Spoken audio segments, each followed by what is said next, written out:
बंदी छोड़ सतगुरु रामपाल जी परमेश्वर जी की जय हो।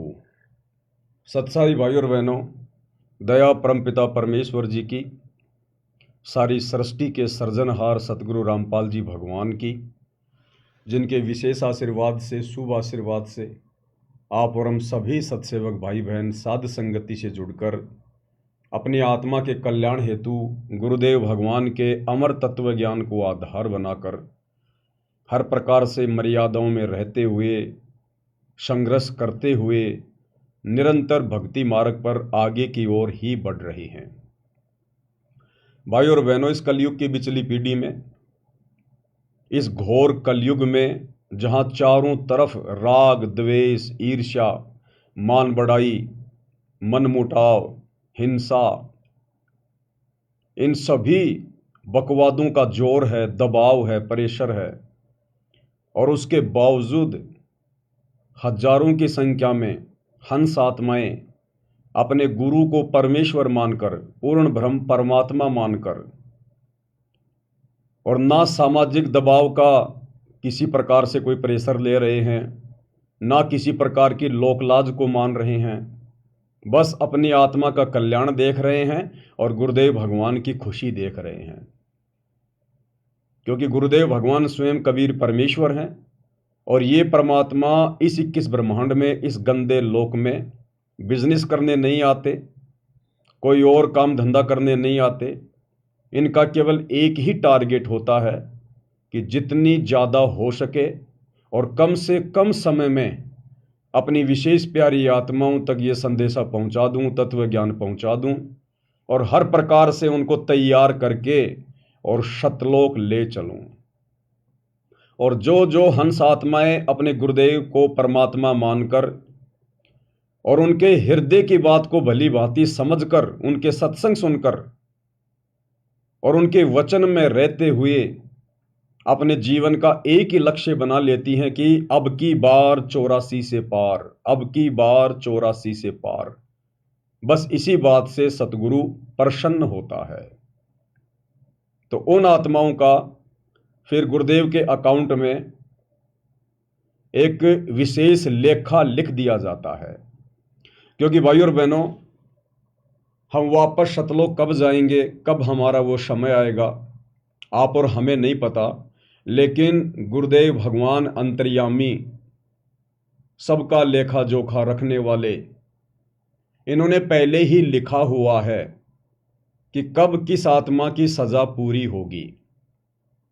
क्योंकि हम यहाँ 21 ब्रह्मांड में सजा भोगने के लिए आए हुए हैं। सृष्टि रचना के माध्यम से हम सबको पता चल चुका है कि सतलोक में हमने क्या बहुत भयंकर गलती की थी। हम पतिव्रता पद से नीचे गिर गए थे। हम अपने परमपिता परमेश्वर को ना पहचान कर, ना जानकर, और इस काल के ऊपर, ज्योति निरंजन के ऊपर आस्था लगा बैठे थे। और ये हमें यहाँ बहला फुसलाकर, मीठा लोभ लालच देकर ले आया। और अब हम यहाँ किस प्रकार से दुखी हैं, महादुखी हैं, ये आप और हमसे बिल्कुल भी छुपा हुआ नहीं है। और अगर छुपा हुआ था काल प्रभाव से, तो गुरुदेव भगवान ने हमें सद्बुद्धि देकर, शास्त्रों से प्रमाण देकर, सत्संग कर करके उस बात से भली भांति रूबरू करवा दिया है। तो भाई और बहनों, गुरुदेव भगवान को पहले से पता है कि किस आत्मा की सजा पूरी हो चुकी है। और इस कलयुग की बिचली पीढ़ी में सतगुरु रामपाल जी भगवान के धरती पर सह शरीर रहते सहते केवल वही आत्माएं पार होंगी जिन आत्माओं की सजा काल लोक से पूरी हो चुकी है। क्योंकि हम यहाँ 21 ब्रह्मांड में जेल में हैं, जेल में, ये सतलोक की जेल है। और गुरुदेव ने बताया, सतलोक में यदि कोई आत्मा गलती करती है तो फिर उसको यहाँ जेल में सजा के लिए भेज दिया जाता है। और यहां हम चाहे ब्रह्मा विष्णु महेश बन जाएं, वो भी हम सजा भुगत रहे हैं बिना ज्ञान के। तो यदि कोई छोटा सा गांव का सरपंच बन जाए, वो भी अपने आप को बहुत ज्यादा खुशी मानता है, सुखी मानता है कि मेरे बराबर सुखी कोई नहीं है। लेकिन गुरुदेव का तत्व ज्ञान कहता है कि यदि हम यहाँ ब्रह्मा विष्णु महेश की भी पदवी प्राप्त कर लेते हैं, यहाँ के छोटे मोटे राजा महाराजा, प्रधानमंत्री, राष्ट्रपति तो छोड़ दीजिए, अगर हम ब्रह्मा विष्णु महेश की पदवी भी प्राप्त करते हैं तो वो भी हम सजा भोग रहे हैं, सजा। क्योंकि ब्रह्मा विष्णु महेश की पदवी प्राप्त करके हम कितनी बकवाद करेंगे, कितने अपने कर्म फोड़ेंगे, अपनी भक्ति को खर्च करेंगे। जो भक्ति हम मनुष्य जन्म प्राप्त करके इस पृथ्वी लोक पर करते हैं, उस भक्ति की शक्ति को हम ब्रह्मा विष्णु महेश बनकर बकवाद करके, राज्य भोग के, झूठा सुख भोग के काल का, हम उसको बर्बाद करेंगे। और जब हमारे वो पुण्य समाप्त हो जाएंगे, जब ब्लेडर से हवा निकल जाएगी, गुब्बारे से हवा निकल जाएगी, फिर वो गुब्बारा झाड़ियों में जाके गिरता है, कांटे चुभते हैं, फटता है फिर वो। तो ब्रह्मा विष्णु महेश की पदवी प्राप्त करके, अपने पुण्य अक्षीण करके, फिर हम आत्माएं 84 लाख योनियों में लंबा चक्कर काटने के लिए चले जाते हैं। किसी को नरक में भेज दिया जाता है, किसी को पृथ्वी लोक पर मनुष्य जन्म दे दिया जाता है। तो भाई और बहनों, यहाँ तो ब्रह्मा विष्णु महेश की पदवी भी सजा है, सजा। लेकिन ये सजा हमें कब महसूस होगी? जब हम गुरुदेव की शरण में आएंगे, जब हमें ये तत्व ज्ञान सुनने को मिलेगा, और सुनने के बाद गुरुदेव के विशेष आशीर्वाद से जब हम इसको समझने लगेंगे। तो भाई और बहनों, ये वर्तमान कलयुग की पिछली पीढ़ी का समय है। परमेश्वर सतगुरु रामपाल जी भगवान स्वयं सतलोक के राजा, सतलोक के शहंशाह, एकमात्र कायनात के रचयिता, 8 सितंबर 1951 से गांव धनाना, जिला सोनीपत, हरियाणा, भारतवर्ष की पावन भूमि पे प्रकट हैं। और हर बार ये परमात्मा अपने आध्यात्मिक ज्ञान के विशेष प्रचार प्रसार के लिए भारतवर्ष की भूमि को ही चुनता है। इसलिए परमात्मा ने इस भूमि की भी भूरी भूरी जो है वो प्रशंसा की है। परमेश्वर ने इसको धन्यवाद दिया है कि धन जननी धन भूमि, कि वो माता भी धन्य जिसने भगत को जन्म दिया, और वो धरनी यानी वो धरती भी धन्य जहां भगत का जन्म हुआ। इसीलिए भाई और बहनों, भारत देश हमेशा से जगत गुरु रहा है, पूरे विश्व को आध्यात्मिक ज्ञान देता है। क्योंकि ये भूमि गुरुदेव के आशीर्वाद से, क्योंकि परमात्मा सतयुग से ही यहाँ पर आना शुरू कर देते हैं, भिन्न भिन्न रूप धारण करके आत्माओं में भक्ति प्रवेश जो है वो करवा देते हैं। और उस भक्ति की शक्ति से यहाँ पर ऋषि मुनि बनते हैं, भगत आत्माएं बनती हैं, धर्म करती हैं, यज्ञ करती हैं, वेदों अनुसार साधना करती हैं, जिस कारण से काल अन्य देशों की तुलना में भारतवर्ष की संस्कृति को ज्यादा नहीं बिगाड़ पाता है। जिस प्रकार ये पश्चिमी देशों की संस्कृति, जहां पर लोग नंगे होकर घूमते हैं, ना कोई माता पिता की शर्म है, ना कोई व्यवहार उनका अच्छा है, केवल अपना स्वार्थ ही है। लेकिन परमात्मा भारतवर्ष की भूमि को जो है वो बचा के रखते हैं भक्ति की शक्ति से। इसलिए काल ज्यादा कुछ यहां बिगाड़ नहीं पाता है। और आने वाला जो विनाशकारी समय है, हम जिस युग परिवर्तन के दौर से गुजर रहे हैं, इस युग परिवर्तन के समय में वैसे घमासान तो मचेगा ही मचेगा, इसमें तो कोई दो राय नहीं है।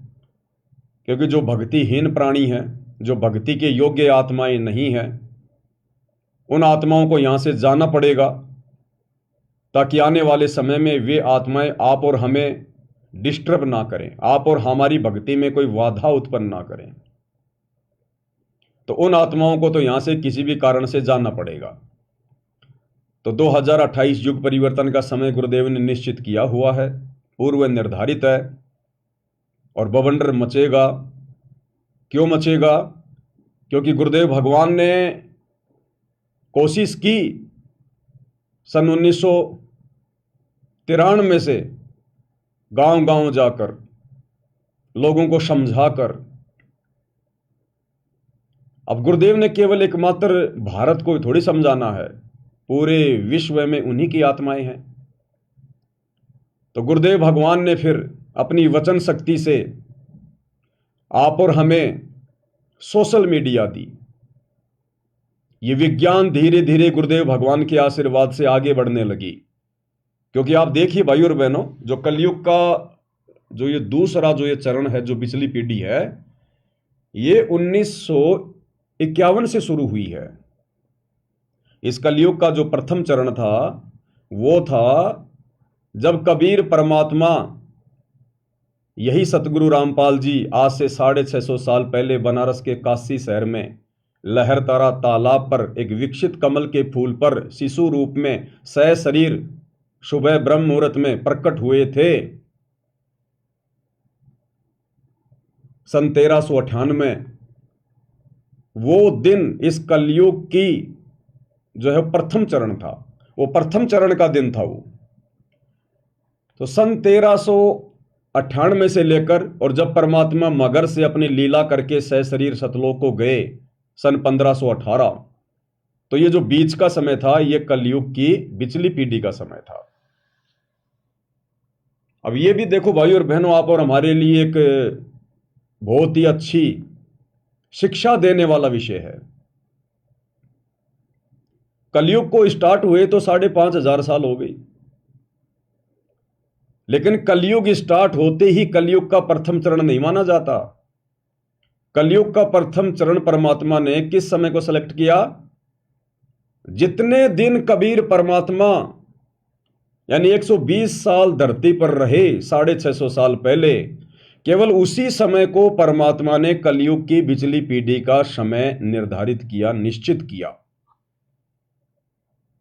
सन 1398 से 1518, उसके बाद वो समय समाप्त हो गया। अब गुरुदेव भगवान कई बार सत्संगों में जिक्र करते थे कि बच्चों, अब पुनः सन 1951 से कलयुग की पीढ़ी का दूसरा जो ये चरण है वो शुरू हो चुका है, लेकिन आप और हम समझ नहीं पा रहे थे। अब गुरुदेव के आशीर्वाद से समझ में आया कि जब जब वो कबीर परमात्मा धरती पर सशरीर प्रकट होता है, आता है अपनी आत्माओं को विशेष ज्ञान देने के लिए, तत्व ज्ञान देने के लिए, और जब तक परमात्मा धरती पर रहता है, जो पूरा जीवन एक लीला करता है, जब तक परमेश्वर रहते हैं तब तक ही वो समय रहता है, वो चरण रहता है। तो वर्तमान जो कलयुग की पिछली पीढ़ी चल रही है, ये 8 सितंबर 1951 से शुरू हुई है, क्योंकि उस दिन कबीर परमेश्वर सतगुरु रामपाल जी सतलोक से सशरीर चलकर धरती पर प्रकट हुए। और जब तक गुरुदेव भगवान सशरीर संत रूप में धरती पर रहेंगे, उनके चरण कमल रहेंगे, तब तक ही कलयुग की दूसरी पीढ़ी का चरण रहेगा। इसलिए मोक्ष प्राप्त करने का सुनहरा अवसर, गोल्डन चांस, केवल तब तक ही है जब तक सतगुरु रामपाल जी भगवान सशरीर धरती पर हैं। उसके बाद कलयुग की पिछली पीढ़ी का वो चरण समाप्त हो जाएगा। केवल ये मार्ग चलेगा, ये भक्ति चलेगी, लेकिन गुरुदेव के सतलोक गमन करने के बाद आत्माएं मोक्ष प्राप्त नहीं कर पाएंगी। इसलिए भाई और बहनों, आप और हमने ज्ञान को आधार बनाकर अपनी हर प्रकार की कमजोरियों को बाहर निकालकर और तन मन धन से सिर धड़ की बाजी गुरुदेव के चरणों में अपनी आत्मा के कल्याण के लिए लगा देनी है कि यो सौदा फिर नाही रे संतो, यो सौदा फिर नाही, और अब की बार 84 से पार। यानी अब हमने दाएं बाएं ऊपर नीचे देखना ही नहीं है। समाज, परिवार, रिश्तेदार, हमने उनकी उन ज्ञान विरुद्ध परंपराओं को, मर्यादाओं को, रीति रिवाजों को देखना ही नहीं है। आज भले दुनिया नाराज हो तो हो जाए, 100 बार हो जाए, 1,00,000 बार हो जाए, अब हमने गुरुदेव भगवान को नाराज होने का मौका नहीं देना है। रूठो चाहे जग सारा, पर रूठे ना परमेश्वर हमारा। भाई, घर छूटो चाहे जग रूठो, चाहे रूठो ये संसारा हो, कौन सुनेगा मेरी काल लोक में, जय गुरु रूठ गया मेरा हो। इसलिए भाई और बहनों, अब हमारा केवल एक ही लक्ष्य होना चाहिए, एक ही टारगेट होना चाहिए कि अब की बार 84 से पार।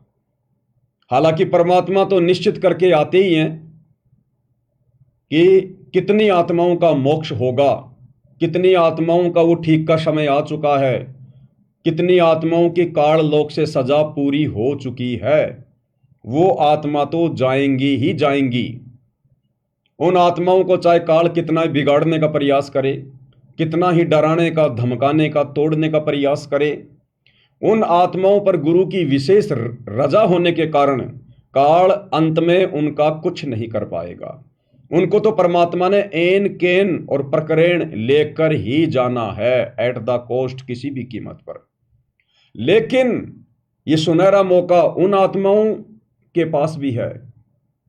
वो आत्माएं भी अपनी सजा कंप्लीट करवा सकती हैं, जिनकी थोड़ी बहुत सजा अभी भी बाकी है, रह रही है। क्योंकि गुरुदेव ने बताया, गरीब निर्गुण सरगुण एक है, दूजा ब्रह्म विकार, और निर्गुण साहिब एक है, सरगुण संत विचार। कुछ ऐसी वाणी है मालिक की। यानी ये कबीर परमात्मा सतगुरु रामपाल जी जब निर्गुण रूप में सतलोक में बैठे रहते हैं, सारी सृष्टि का संचालन करते हैं एक जगह बैठकर, उस समय ये परमात्मा इस 21 ब्रह्मांड की आत्माओं को और अक्षर पुरुष के 7 संख्य ब्रह्मांड की आत्माओं को केवल उनके भाग्य के अनुसार ही सुख या दुख प्रदान करता है। अगर किसी के भाग्य में दुख है तो सतलोक में बैठा हुआ यह कबीर परमात्मा सतगुरु रामपाल जी उसे सुखी नहीं कर सकता।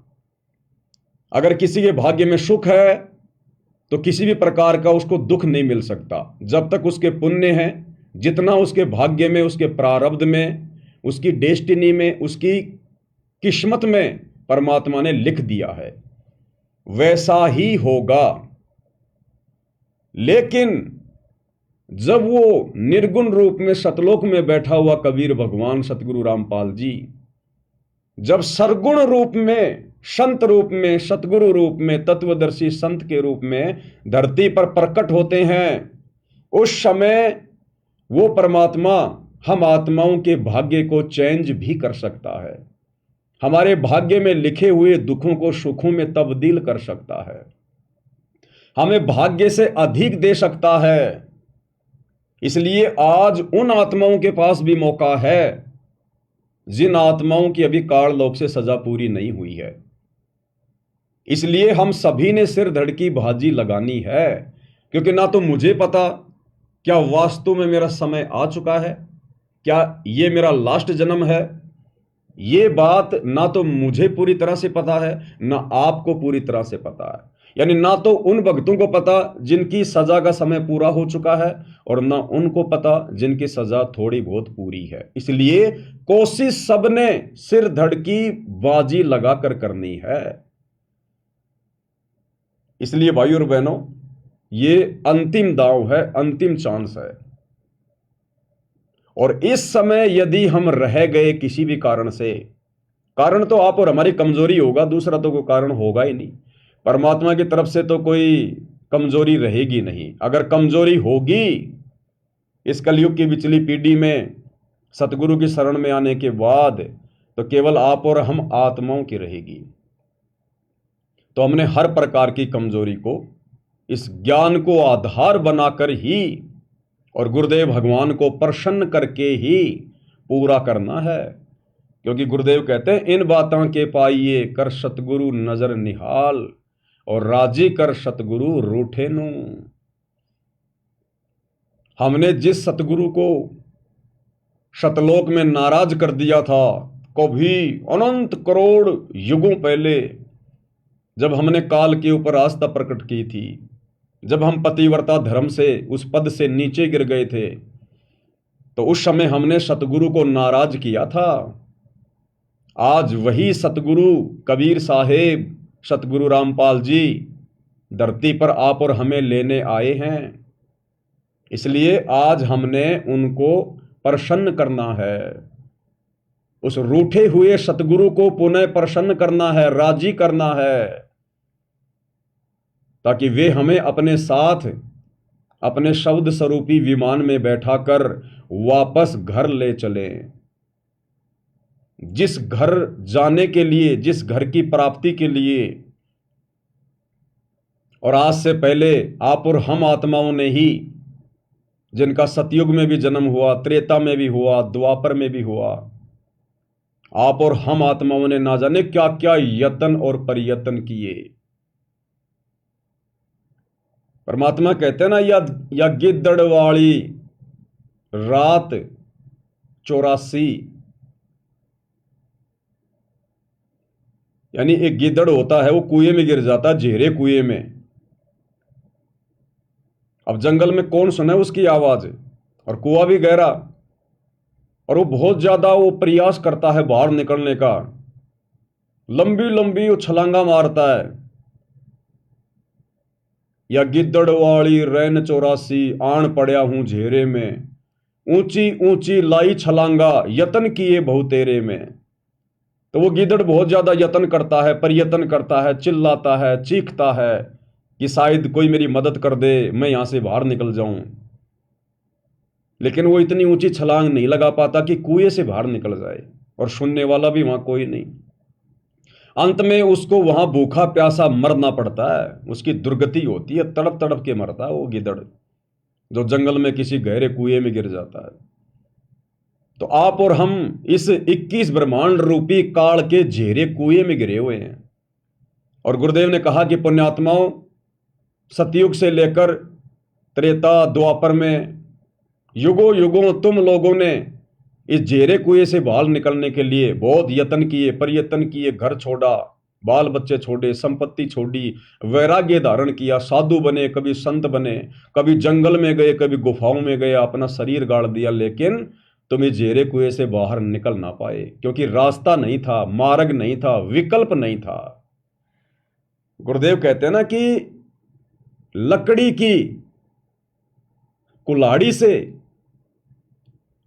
यदि आप किसी पेड़ को काटना चाहोगे, वो नहीं कटेगा, इम्पॉसिबल। उसके लिए तो लोहे की तीखी कुल्हाड़ी चाहिए, यानी साधन भी बिल्कुल परफेक्ट चाहिए।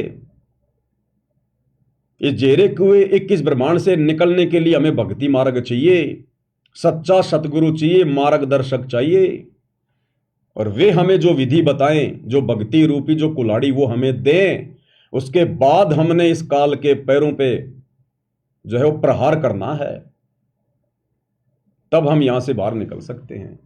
तो आज भाई और बहनों, आप और हमारा वो समय आ गया। आज आप और हमारा सौभाग्य जो उन आत्माओं को नहीं प्राप्त हुआ जिनकी लाखों लाखों वर्ष की उम्र हुआ करती थी, और पूरा पूरा जीवन नंगे प्यासे रह के बेचारे परमात्मा प्राप्ति के लिए यत्न कर रहे थे, लेकिन झेरे कुएं से बाहर नहीं निकल पाए। तो आज आप और हमारा वो सौभाग्य, आज हमें वो मार्गदर्शक मिल गया, सच्चा सतगुरु मिल गया, और यहां से बाहर निकलने का कंप्लीट कोर्स दे दिया। तो अब यदि कोई कमजोरी रहेगी तो केवल आप और हम भगत आत्माओं की रहेगी, भगवान की कोई कमजोरी किसी प्रकार की नहीं है।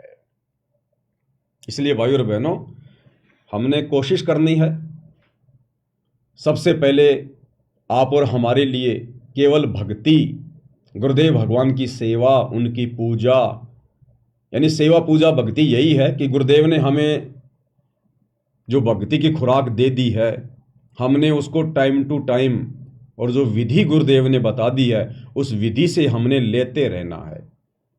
और कुछ भी हो जाए, कितना ही बड़ा संकट आता दिखाई दे, और मान लीजिए आ भी जाए, तो भी हमने भक्ति मार्ग से दूरी नहीं बनानी।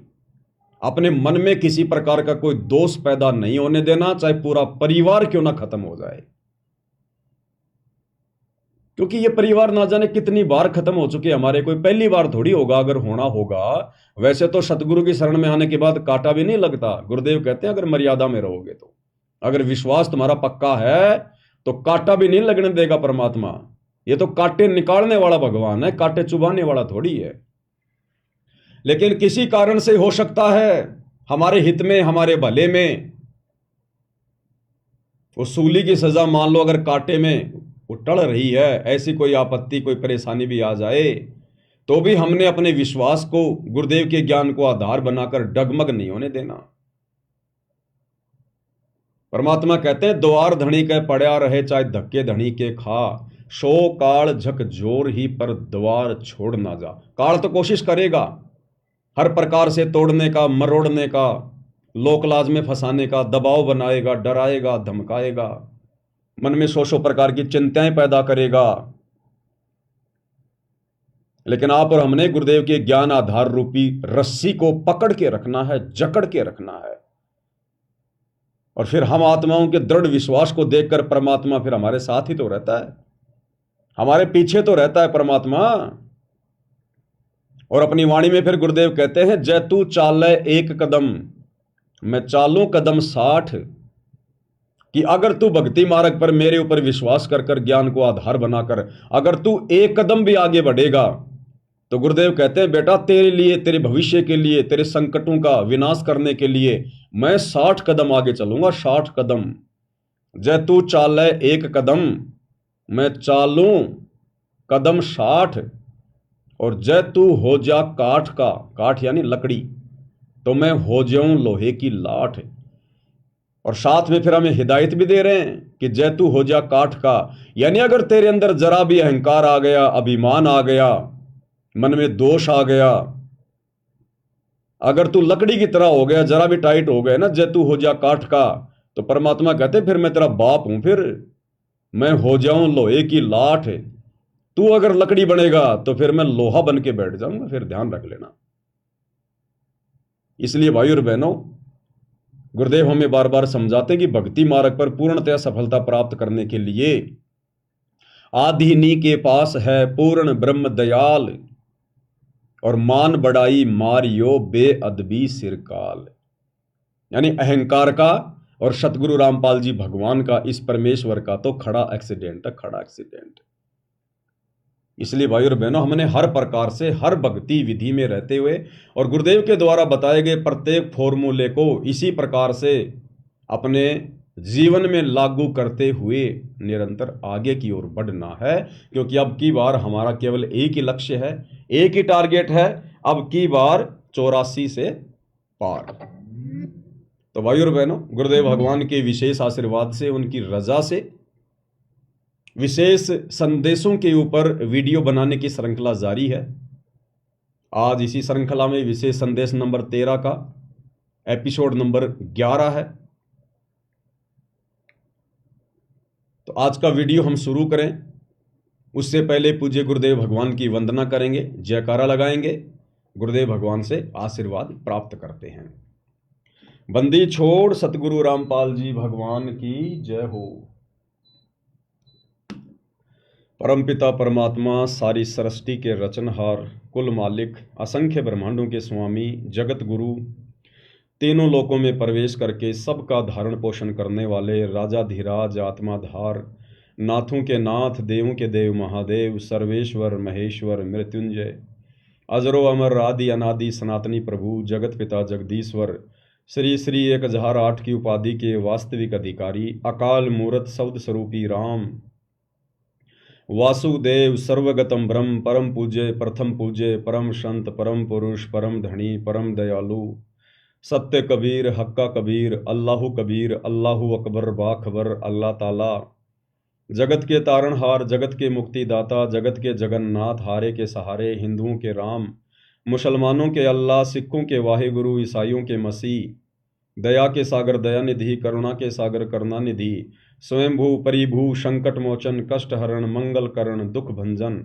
अविगत कबीर, निर्विकार निर्विषम परमात्मा, अलय अलेख सतगुरु, आदि अनादि सतगुरु, असली मर्यादा पुरुषोत्तम, असली राम, असली कृष्ण, असली घनश्याम, असली मुरारी, राजाओं के राजा, महाराजाओं के महाराजा, शहंशाहों के शहंशाह, सम्राटों के सम्राट, भगवानों के भगवान, अल्लाहों के अल्लाह, प्रभुओं के प्रभु, मसीहाओं के मसीह, सच्चे वाहिगुरु, बाबाओं के बाबा, पीरों के पीर, सेठों के सेठ, जगत सेठ, सावड़सा सेठ, सर्वगुण संपन्न, अनंत कोटि कलाओं के स्वामी, अनंत कोटि ब्रह्मांडों के नायक, योगियों में महायोगी, ध्यानियों में महाध्यानी, सिद्धों में परम सिद्ध, ज्ञानियों में तत्व ज्ञानी, ब्रह्म ज्ञानी, महाज्ञानी, परम ज्ञानी, सर्वश्रेष्ठ ज्ञानी, विज्ञानी, युवा कबीर, समर्थ कबीर, असमवात, अमित ओजा, सच्चे रहनुमा, करीम अल्लाह, सुभान अल्लाह, दुनिया के अंतिम पैगंबर 8 सितंबर 1951 से गांव धनाना, जिला सोनीपत, हरियाणा, भारतवर्ष की पावन भूमि पे प्रकट रियल कल्कि भगवान श्री नारायण साकार हरि, श्री बाबा साहेब नूर अनंत परमात्मा, सच्चे दरवेश, सच्चे बाखबर, संत शिरोमणि सतगुरु रामपाल जी परमेश्वर जी के चरण कमल में साध संगति से जुड़े हुए देश विदेश से आप और हम सभी सत्सेवक भाई बहनों का अनंत कोटि दंडवत प्रणाम। तो भाई और बहनों, गुरुदेव भगवान की विशेष रजा और उनकी विशेष रजा का विशेष संदेशों के माध्यम से विशेष फायदा उनकी विशेष आत्माएं ही उठा सकती हैं। और वो भाई बहन तमाम विशेष आत्माओं की श्रेणी में हैं, संज्ञा में हैं, जिनको गुरुदेव भगवान ने बरवाला कांड के बाद अपना विशेष आशीर्वाद देकर साध संगति से जोड़ रखा है। और साध संगति से जुड़कर जो आत्माएं धीरे धीरे अपने आप को मरा हुआ समझने लग रही हैं, जिन आत्माओं को अपनी भक्ति और मर्यादाओं के अलावा किसी भी चीज की कोई विशेष चिंता नहीं है, जिन्होंने अपना एक ही टारगेट बना लिया, अब की बार 84 से पार, तो ये विशेष संदेश उन्हीं आत्माओं को समझ में आएंगे। अन्य भाई बहन इन गुरुदेव भगवान की ज्ञान आधारित बातों को सुनकर भी, क्योंकि आप और हम दो कोटि के जीव अगर कुछ भी बोलते हैं तो गुरुदेव के ज्ञान को सामने रख के बोलते हैं, क्योंकि आप और हमारे पास में कुछ भी नहीं है, कुछ भी। लेकिन गुरुदेव ने हमें बहुत कुछ बना दिया, बहुत कुछ, यहां के शंकराचार्यों से सैकड़ों गुना ऊपर बना दिया परमात्मा ने। इसलिए परमेश्वर ने साध संगति के माध्यम से आप और हमें अधिकार दिया है, आशीर्वाद दिया है, दृढ़ता प्रदान करने का, कि सत्संग में बूटे साधु एक से एक अगाधु, नर उनकी शरणा लाग जिनकी झुकी तड़े ने डाली। गुरुदेव कहते हैं कि अपने गुरु के सत्संग सुनने के बाद अपने भगत भाई बहनों के बीच में बैठकर, और विशेषकर उन भगतों के बीच में मंडली बनाकर बैठना चाहिए जो भगत भाई बहन काफी समय से भक्ति मार्ग से जुड़े हुए हैं, जो पुराने भगत भाई बहन हैं। उनके बीच में बैठने से परमात्मा की चर्चा होगी और बहुत सारे भक्ति के नए नए कंसेप्ट निकलकर सामने आएंगे। वो बातें सुन सुनकर उन पुराने भक्तों के मुख से और नए भक्तों का विश्वास दृढ़ होगा, गुरुदेव के चरणों में उनकी श्रद्धा बनेगी, उनकी आस्था दृढ़ होगी। इसलिए गुरुदेव ने साध संगति को विशेष महत्व दिया है कि साध संगति हरि भक्ति बिन कोई न उतरे पार, और निर्मल आदि अनादि है गंदा सब संसार। तो भाई और बहनों, अब आप विचार करो, थोड़ा सा कॉमन सेंस का इस्तेमाल करो कि वर्तमान में गुरुदेव भगवान का सत मिशन, उनका 13वां यथार्थ कबीर पंथ कहां से चल रहा है। क्योंकि गुरुदेव भगवान ने जो भी कुछ कहना था, जो बताना था, हमें जो मार्गदर्शन देना था, सब कुछ दे दिया सत्संगों के माध्यम से। और हमारी परीक्षा के लिए, हमारे को जांचने के लिए, परखने के लिए, जैसे हीरे को जांचा जाता है, परखा जाता है, अहरण के ऊपर रख के घण की चोट मारी जाती है, अगर जरा भी अगर वो टूट जाता है, वो किरच हो जाता है, तो वो 2 आने का भी नहीं, उसको फेंक दिया जाता है, कोडियों के भाव जाता है, कोडियों के भाव। और जिसके ऊपर घण की चोटों पे चोट मारने के बाद भी अगर वो टूटता नहीं है, निशान भी नहीं पड़ता है, तो उसकी कीमत करोड़ों में होती है। तो 2014 बरवाला कांड के बाद का जो समय है, ये समय गुरुदेव अपने हीरों को परख रहे हैं हिसार जेल में जाकर बैठकर। तो गुरुदेव भगवान तो बैठ गए जाकर हिसार जेल में। अब पीछे क्या है? पीछे ये सतलोक आश्रम है। संगत कहां जाती है? इन आश्रमों में जाती है। तो विचार करो, गुरुदेव का मिशन चल कहां से रहा वर्तमान में, क्योंकि गुरुदेव तो जेल में जाकर बैठ गए। और पीछे ये जितने भी सतलोक आश्रम खुले हुए हैं, इन सतलोक आश्रमों के संचालकों की, गुरुदेव के परिवार की, इन कोऑर्डिनेटरों की एक की भी मर्यादा सुरक्षित नहीं है।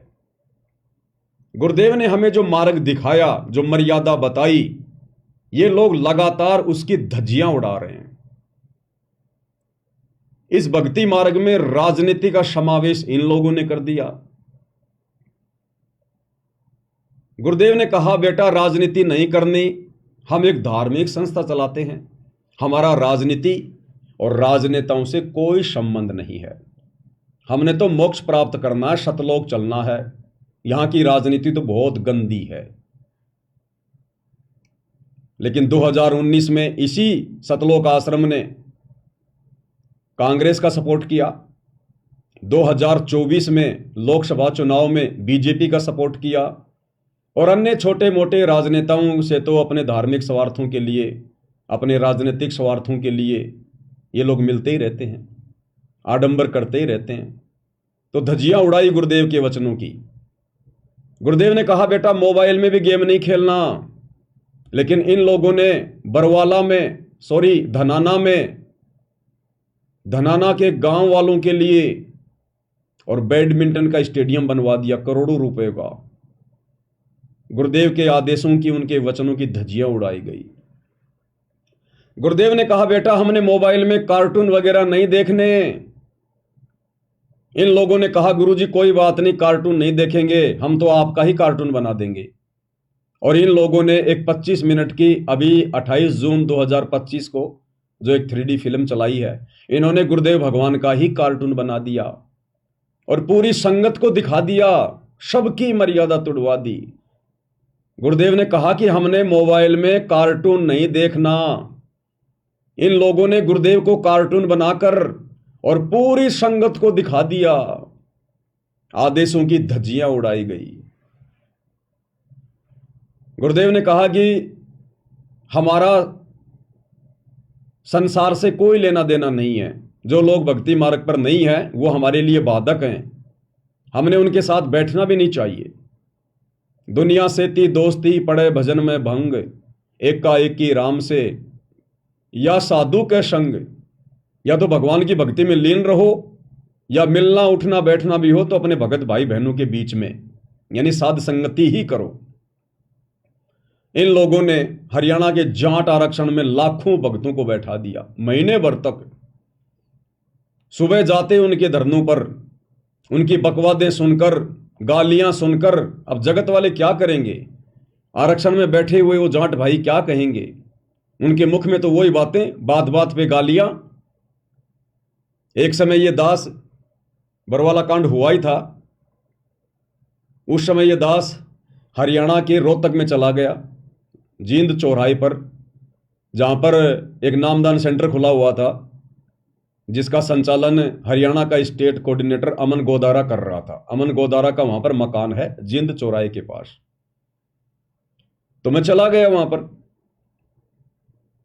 अब शाम को ये 4-5 भगत वहां बैठे, सर्दियों का समय था, आग जला रखी थी, हाथ पैर सेक रहे थे, भक्ति की कोई बात नहीं, सांसारिक बातें, और वो भी आपस में गालियां निकाल निकाल के, मां बहन की आपस में, और सारे के सारे सारनामी और स्टेट कोऑर्डिनेटर।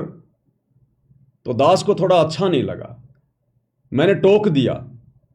मैंने कहा, भगत जी आप ये क्या कर रहे हो, आप तो बड़े पुराने पुराने भगत हो। अमन गोदारा जी, आप तो कहा करते थे कि जब मैं खेतों में, जब मैं ट्रैक्टर चलाया करता था, उस समय गुरुजी तो कई बार मेरे पास खेत में आ जाया करते थे, मैं ट्रैक्टर को रोक के फिर बैठ के बात किया करता था। इतने पुराने समय से मैं गुरुजी से जुड़ा हुआ हूं। और दास ने कहा कि आप लोग गालियां निकाल निकाल के बातें कर रहे हो, क्या गुरुदेव ने कभी बताया, ऐसी घटिया कभी शिक्षा दी गुरुदेव ने? तो हरियाणा का स्टेट कोऑर्डिनेटर अमन गोदारा मुझे बोला कि रे बागड़ी, बागड़ी यानी जो राजस्थान के लोग होते हैं उनको बागड़ी कहते हैं। बोला, रे बागड़ी तने बेरा को न्या। भाई किस बात का? बोले, ये हमारे हरियाणा की लैंग्वेज है, अरे या हेल्पिंग वर्ब है, जिसने तू गाड़ी कवे है ना, ये तो हरियाणा की भाषा में हेल्पिंग वर्ब है, हेल्पिंग वर्ब। इनके बिना तो हमारी बात ही पूरी ना होती। जब तक दो चार गाड़ियां ना निकाल लें तब तक तुम्हारा सेंटेंस पूरा नहीं होता। तो जिसने तू गाड़ियां कवे है ना, ये तो हमारी हरियाणा की भाषा में हेल्पिंग वर्ब है। तो दास ने कहा कि भगत जी, जगत वालों के लिए तो हेल्पिंग वर्ब हो सकती है, लेकिन तुम अब जगत वाले थोड़ी रहे हो, तुम तो भगत बन गए। और तुम यदि इन हेल्पिंग वर्बों का अभी भी यूज करोगे तो हमारे जैसे छोटे मोटे भगत क्या सीखेंगे, अन्य नए भक्तों पे क्या असर पड़ेगा। बोले बाढ़ में जाओ, पढ़ो तो पढ़ो, बोले हमने के लिए कोई ठेकेदारी ले रखी से। तो ये हाल था भाई और बहनों इन बड़े बड़े कोऑर्डिनेटरों का। इसलिए दास इनको जड़ से जानता है, इन सभी लोगों को जड़ से। परमात्मा ने मुझे मौका दिया इन लोगों की संगति करने का। 2013 में जैसे ही गुरुदेव भगवान ने मेरे ऊपर नाम दीक्षा की रजा बख्शी, तो मुझे पता चला कि भाई यहां तो सेवा भी मिलती है। तो मैं बाथरूम में चला गया, मैंने कहा भाई बाथरूम की सेवा लेंगे, सेवा करनी है फिर ढंग से करेंगे। तो बाथरूम वाले भाई बोले ऐसे बाथरूम की सेवा नहीं मिलती। बोले बाथरूम की सेवा और जूता घर की सेवा ये विशेष सेवा है, इस सेवा को करने से आधी नहीं आती है, और इस सेवा के लिए भाई गुरुदेव से प्रार्थना करनी पड़ती है डायरेक्ट। तो मैंने कहा वो कैसे होगी। बोला शाम को गुरुजी दर्शन देंगे, उस समय जाना और गुरुजी से प्रार्थना कर लेना, अगर गुरुजी यस कर दें तो आ जाना, नाम लिखवा देना। मैंने कहा ठीक है भाई। दास शाम को लाइन में लग गया। वैसे गया था दास, समागम में नहीं गया था, आड़े दिन गया था। उस समय समागम नहीं था बरवाला में, और किसी भगत को नाम दीक्षा वगैरह लेनी थी, तो मैं फ्री था। तो मेरे को फ़ोन किया गया, बोले भगत जी आप जाओगे क्या उनके साथ में। मैं तो तैयार हो गया तुरंत, मैं चलो भाई। तो वैसे गए थे। तो शाम को 4 साढ़े 4 बजे के बाद में अनाउंसमेंट हुआ कि जिन जिन भगत आत्माओं ने सतगुरुदेव जी के दर्शन करने हैं वो कृपया लाइन लगा लें। तो दास भी लाइन में लग गया दौड़ के। नंबर आया तो अब उस समय तो भाई और बहनों देखो हमारी भी बुद्धि इतनी काम कर रही थी, हम भी उस दाढ़ी मूंछ वाली फोटो को ही परमात्मा मान रहे थे। हालांकि गुरुदेव का जो दर्जा था हमारी नज़रों में दाढ़ी मूंछ वाले से नीचे नहीं था, लेकिन बस वो गुला मिला सा ज्ञान था। गुरुजी कहते ना तुम्हारी ऐ नहीं मिट रही, वो वाली बात थी। तो दास ने कहा, पहले तो मालिक ने आशीर्वाद दे दिया, नीचे गर्दन जाके कर ली, आशीर्वाद मिल गया। फिर दास ने कहा कि गुरुजी, बोले हाँ भाई। मगर गुरुजी दास को बाथरूम की सेवा चाहिए। अब ये मेरा बोलना भी बिल्कुल बेकार था, क्योंकि गुरुदेव एक सत्संग में कहते हैं कि बहुत सारे भगत जो है बार बार कहते हैं गुरुजी सार नाम दे दो, गुरुजी सार नाम दे दो। तो गुरुजी ने कहा रे अभी तो तुमने बोलना भी ढंग से नहीं सीखा, अभी तो तुम लोगों ने बोलना भी ढंग से नहीं सीखा कि अपने गुरु के साथ में कैसे बातचीत की जाती है, और तुम बाट देख रहे हो सार नाम की। तो उसी प्रकार से दास ने कहा कि गुरुजी मुझे बाथरूम की सेवा चाहिए। अब ये हो गया एक प्रकार से आदेश हो जाता है ये कि मुझे बाथरूम की सेवा चाहिए। लेकिन भाई और बहनों उस समय ज्ञान नहीं था, बिल्कुल भी नए नए जुड़े थे, 2013 की बात है। अब 2 4 5 महीने में कहां से ज्ञान हो जाएगा। लेकिन मालिक तो अंतर्यामी है, जानी जान है, परमात्मा तो हमारे भाव देखता है। तो गुरुदेव ने कहा कि बेटा कहां से है। अब उस समय यह भी नहीं पता था कि भाई गुरुजी अंतर्यामी है। तो मैंने कहा गुरुजी मैं जयपुर से हूं। तो बोले जा बेटा ले ले बाथरूम की सेवा जा। अब मैं तो करके दंडवत प्रणाम और सीधा गया बाथरूम में। वहां पर एक वेद प्रकाश भगत जी थे, पलवल के, हरियाणा के। तो उनके पास गया, मुझको भगत जी गुरुजी ने आशीर्वाद दे दिया। तो बोला ठीक है, बोलो लिख ले नाम। मेरा नाम लिख दिया गया। अब बाथरूम वालों की सेवा होती थी समागम के समय, यानी 3 दिन का गुरुदेव सत्संग किया करते थे। तो सत्संग के समय जब सारे भगत आत्मा पंडाल में बैठी रहती थी, सुबह 11 बजे से 1 बजे तक, उस समय बाथरूमों में भीड़ नहीं होती थी, क्योंकि सब लोग बैठ के सत्संग सुन रहे होते थे। कुछ एक मेरे जैसे निकम्मे होते थे जो सत्संग के समय भी बाथरूम में आते जाते रहते थे। अब ठीक है, किसी को कोई विशेष प्रॉब्लम है पेट खराब है या कोई वैसे कोई दिक्कत है, वो तो चलो सत्संग में उठ के गुरुदेव को प्रणाम करके आ सकता है, लेकिन वहां तो लाइन लगी रहती थी बरवाड़ा में। और कई बार तो गुरुदेव भगवान ने बीच में रोकना पड़ता था उनको सत्संग में, दुखी होके कि रे तुम मुश्किल से थोड़ा बहुत समय निकाल के आते हो और ये 2-3 घंटे का सत्संग भी तुम बैठ के नहीं सुन सकते।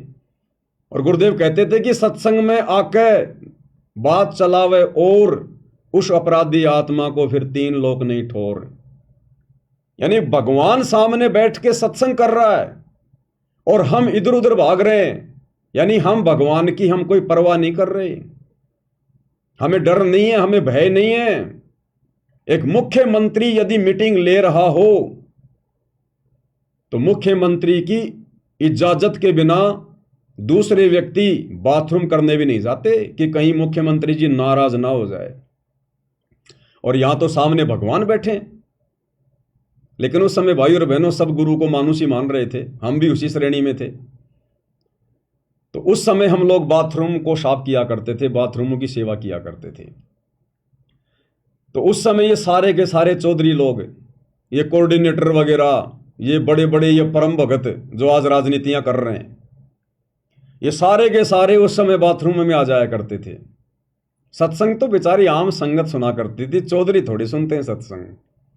तो वहां जाते थे सारे, तो घंटा आध घंटा तो बाथरूम की सफाई करवाया करते थे और उसके बाद में फिर बाथरूम वाले उस कमरे में बैठ जाया करते थे कोने में। और उधर तो सत्संग चल रहा है मालिक का, छोटा सा स्पीकर वहां भी लगा होता था, उसकी तो आवाज कर देते थे कम और खुद फिर आपस में अपने घर विद की बातें किया करते थे, राजनीति की बातें किया करते थे ठाके लगा लगा के। अब मैं भी ज्यादा उनकी राजनीति को नहीं समझ पाया करता था, कभी कभी सत्संग में ध्यान दे लिया, कभी कभी उनकी बातें सुन ली। तो इस प्रकार से मामला चलता रहता था। तो उस समय भाई और बहनों इन सब से मेरे संपर्क हो गए। हमारे घर पर उस समय गाय थी, गाय। तो ये कहा करते थे, बागड़ी राजस्थान में घी अच्छा मिलता है, घी का बंदोबस्त है क्या? मेरे मिल जाएगा, हमारे तो खुद का गाय है। तो कभी तो मेरे से 1 किलो मंगवाते, कभी 2 किलो मंगवाते और पैसे मेरे को दे दिया करते थे। तो कभी तो हरियाणा का स्टेट कोऑर्डिनेटर मेरे से घी मंगाता था, फिर उसको पता चलता कि कहाँ से मंगवा रहा है, अरे वो बागड़ी ले आवे, बागड़ी वो पवन। फिर यो राष्ट्रीय समाज सेवा समिति का अध्यक्ष रामकुमार ढाका आया, अरे बोलो बागड़ी मन को ने ला के दे, मगवा तेरे से क्या दुश्मनी है, फिर उसको ला के दिया। ऐसे कईयों को मैं वहां घी ला के दिया करता था। तो इनसे मेरी अच्छी खासी जान पहचान सी हो गई थी। तो इनके आचार विचार व्यवहार का भाई और बहनों कितना ये गुरु जी को मानते थे, पहचानते थे, क्योंकि हम तो चलो नए थे उस समय, साल भर भी नहीं हुई थी, लेकिन ये लोग तो 10-10 साल से, 15-15 साल से जुड़े हुए थे। तो आज इनका वो आचरण, वो रवैया, कितना इन्होंने गुरु जी को जाना पहचाना, आज भली भांति समझ में आ रहा है आज, कि आज भी ये लोग गुरु जी को मानुष ही मान रहे हैं। तो गुरुदेव के जेल जाने के बाद इन्होंने उनके हर प्रकार के नियमों की, मर्यादाओं की धज्जियां उड़ा रखी है, धज्जियां। इसलिए भाई और बहनों, दास ने उसको समझाया कि भगत जी, आम जगत वाला तो गालियां निकाल सकता है बातचीत में, लेकिन भगतों ने नहीं निकालनी चाहिए। बोले ना भाई ना, जब तक गाली ना निकाले हमारी बात ही पूरी नहीं होती। तो इस प्रकार से भाई और बहनों, दास पहले इनकी कुसंगति का शिकार था और शायद परमात्मा ने इसीलिए दास को इनके नजदीक जाने का मौका दिया, ताकि आगे चलकर परमात्मा ने बरवाला कांड के बाद में दास को निमित्त बनाना था, निमित्त साध संगतियों के लिए। और इनके आचरण से परमात्मा ने मुझे पहले ही परिचित करवा रखा था। और उसके बाद जब ये सरेआम गलतियां करने लग गए गुरुदेव की गैर हाजिरी में, तो फिर तो विश्वास दृढ़ हो गया कि ये तो वास्तव में बकवादी आदमी है, ये तो काल की आत्माएं हैं, ये सतगुरु के अंश नहीं है, खाली दिखावे के भगत हैं, दिखावे के भगत हैं। और आज देख लो इनका मनमान आचरण आज सबके सामने है, सबके सामने। तो भाई और बहनों, ये जो विशेष संदेश हैं, ये केवल परमात्मा अपनी विशेष आत्माओं के लिए हिसार जेल से भेज रहे हैं, उनको दृढ़ करने के लिए। अन्यथा ये विशेष संदेश इन आश्रम वालों के बिल्कुल भी पल्ले नहीं पड़े। इनके अंदर गुरुदेव भगवान ने जो संकेत वगैरह जो छुपा रखे हैं, जो गूढ़ बातें छुपा रखी हैं, जिसको सुन सुनकर आप और हमारा विश्वास आसमान में जा रहा है, और इनको पता भी नहीं है कि इनके अंदर क्या अमृत छुपा हुआ है। आज इन विशेष संदेशों के ऊपर निष्कर्ष केवल आप और हम सत्सेवक भाई बहनें निकाल पा रहे हैं। इनकी तो वही दिनचर्या है जो इन जगत वालों की है। जैसे परमात्मा कहते हैं ना कि कोयल की आवाज सुनकर कोयल के बच्चे तो कान खड़े कर लेते हैं, और जो कौवे वाले हैं उनके असर भी नहीं होता। तो अपनी माता के ये विशेष संदेश सुनकर सतगुरु रामपाल जी भगवान के, क्योंकि ये अपनी माँ है, ये सारे जगत की अम्मा है, असल में यही तो जगदम्बा है। हम जगदम्बा सुन के और दुर्गा जी का ध्यान कर लेते हैं, नहीं। दास ने आपको पहले भी बताया था, इस काल ने इस प्रकार के जितने भी नाम हैं, राम, कृष्ण, ब्रह्मा, विष्णु, महेश, महादेव, ये सारे नाम इस काल ने अपने परिवार के लोगों के रख दिए, अपने तीनों बेटों के, फिर उनके जो अवतार जाते हैं उनके, अपनी पत्नी दुर्गा के, ताकि ये संसार इन्हीं में उलझा रहे। जबकि ये सारे के सारे नाम इस कबीर भगवान सतगुरु रामपाल जी के उपमात्मक नाम है। उपमात्मक नाम, जैसे जल के उपमात्मक नाम होते हैं, नीर, पानी, इस प्रकार से। तो ये जगदम्बा जो नाम है, ये कबीर भगवान सतगुरु रामपाल जी की उपमात्मक उस पदवी का नाम है। हमें गुरुदेव भगवान मंगलाचरण में बताते हैं, सुनाते हैं कि जगदम्बा जगदीशम और मंगल रूप मुरारी, तन मन अर्पूं शीसम भक्ति मुक्ति भंडारी। जगदम्बा जगदीशम, जगदम्बा जगत प्लस अम्मा। यथार्थ भक्ति बोध के सरलार्थ में जब हम वीडियो बना रहे थे तो गुरुदेव ने क्या वहां पर लिखा है, जगदम्बा का जगत प्लस अम्मा, यानी जो सारे संसार की मां है, जो सारे संसार का धारण पोषण जो करता है, असल में वो जगदम्बा है। तो कौन करता है? कबीर भगवान सतगुरु रामपाल जी। तो ये जगदम्बा शब्द भी गुरुदेव भगवान के लिए है, इस कबीर परमात्मा के लिए है। तो अपनी मां की भाषा को उसके बच्चे ही समझ सकते हैं।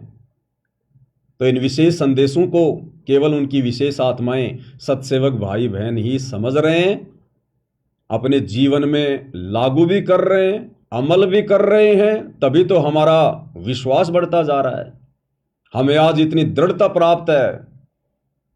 इस बेचारी नादान संगत को तो आप और हमारे जैसे भगत भाई बहनों ने ही मूर्ख बना दिया, मूर्ख बना दिया। गुरुदेव की आड़ में मर्यादाएं तोड़वा दी, राजनीतियां करवा दी, और आप और हम आत्माओं को ये काल भी नहीं मूर्ख बना पा रहा, ये काल भी डगमग नहीं कर पा रहा। कितनी कोशिशें की इसने, साध संगतियों को बिगाड़ने की, तोड़ने की, गंदगी फैलाने की, लेकिन इसकी पार नहीं बसाई। हर बार जितनी भी कोशिश इसने आश्रम वालों के माध्यम से की, उतनी बार परमात्मा ने साथ संगतियों को आगे बढ़ाया। दास जेल गया, एक बार तो लगा कि साथ संगतियां भाई खत्म हो गई, लेकिन जैसे 2-2.5 महीने बाद वापस आया, आज देखो ऐसा लगता है पहले तो साथ संगतियां कुछ भी नहीं थी, जो पिछले 2 साल में परमात्मा ने दया करी है। 2 साल में गुरुदेव भगवान ने अपनी सभी पुस्तकों के ऊपर वीडियो बनवा दिए, साध संगति की ओर ना जाने कितने वीडियो बनवा दिए, विशेष संदेशों के ऊपर वीडियो बन रहे हैं। तो ये परमेश्वर का मिशन है, ये सत्य मिशन है। तो इसलिए आप और हम भगत भाई बहनों ने विचार करना चाहिए कि गुरुदेव का असल में मिशन चल कहां से रहा है। क्योंकि गुरुदेव तो जाकर जेल में बैठ गए, इधर ये आश्रम वाले गुरुदेव के मिशन को ये पाताल में लेके जा रहे हैं। यानी मिशन को आगे बढ़ाना वो होता है जब आप अपने गुरुदेव भगवान के मार्ग को, उनकी भक्ति को आप आगे बढ़ाएं, आप खुद भी भक्ति पर दृढ़ हो और अपने अन्य भगत भाई बहनों को भी दृढ़ता प्रदान करें, भाई बहनों का विश्वास गुरुदेव में बढ़ता ही चला जाए। ये होता है मिशन को आगे बढ़ाना। और इन लोगों ने तो गुरुदेव की सारी मर्यादाओं की धज्जियां उड़ा दी। तो गुरुदेव तो बैठे हिसार जेल में, और लोग जो अनजाने में समझ रहे हैं कि इन सतलोक आश्रमों से मिशन आगे बढ़ रहा है, इन्होंने तो रॉकेट का मुंह नीचे कर रखा है, जमीन की तरफ कर रखा है। अरे इस प्रकार से मिशन थोड़ी आगे बढ़ेगा गुरुदेव का, राजनीतियों के सहारे, जगत वालों के सहारे। दोगलेबाजी के सहारे स्टेडियम तुमने बनवा दिए, राजनीतियां तुमने करवा दी, भक्तों से आन उपासना तुमने करवा दी, नकली कबीरपंथियों की जयंतियों में सिरसा में और परशुराम की जयंती में भेजकर आन उपासना तुम लोगों ने करवा दी, जो कि सबसे बड़ा अपराध है। अयोध्या में जाकर राम पुजारियों के लिए भंडारा लगा के आन उपासना में सहयोग तुम लोगों ने करवा दिया।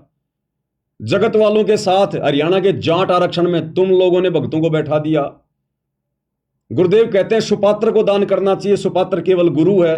तुम लोगों ने भक्तों का ज्योति पाठ का दान उन जाट आरक्षण में उन कुपात्रों को दे दिया करोड़ों में।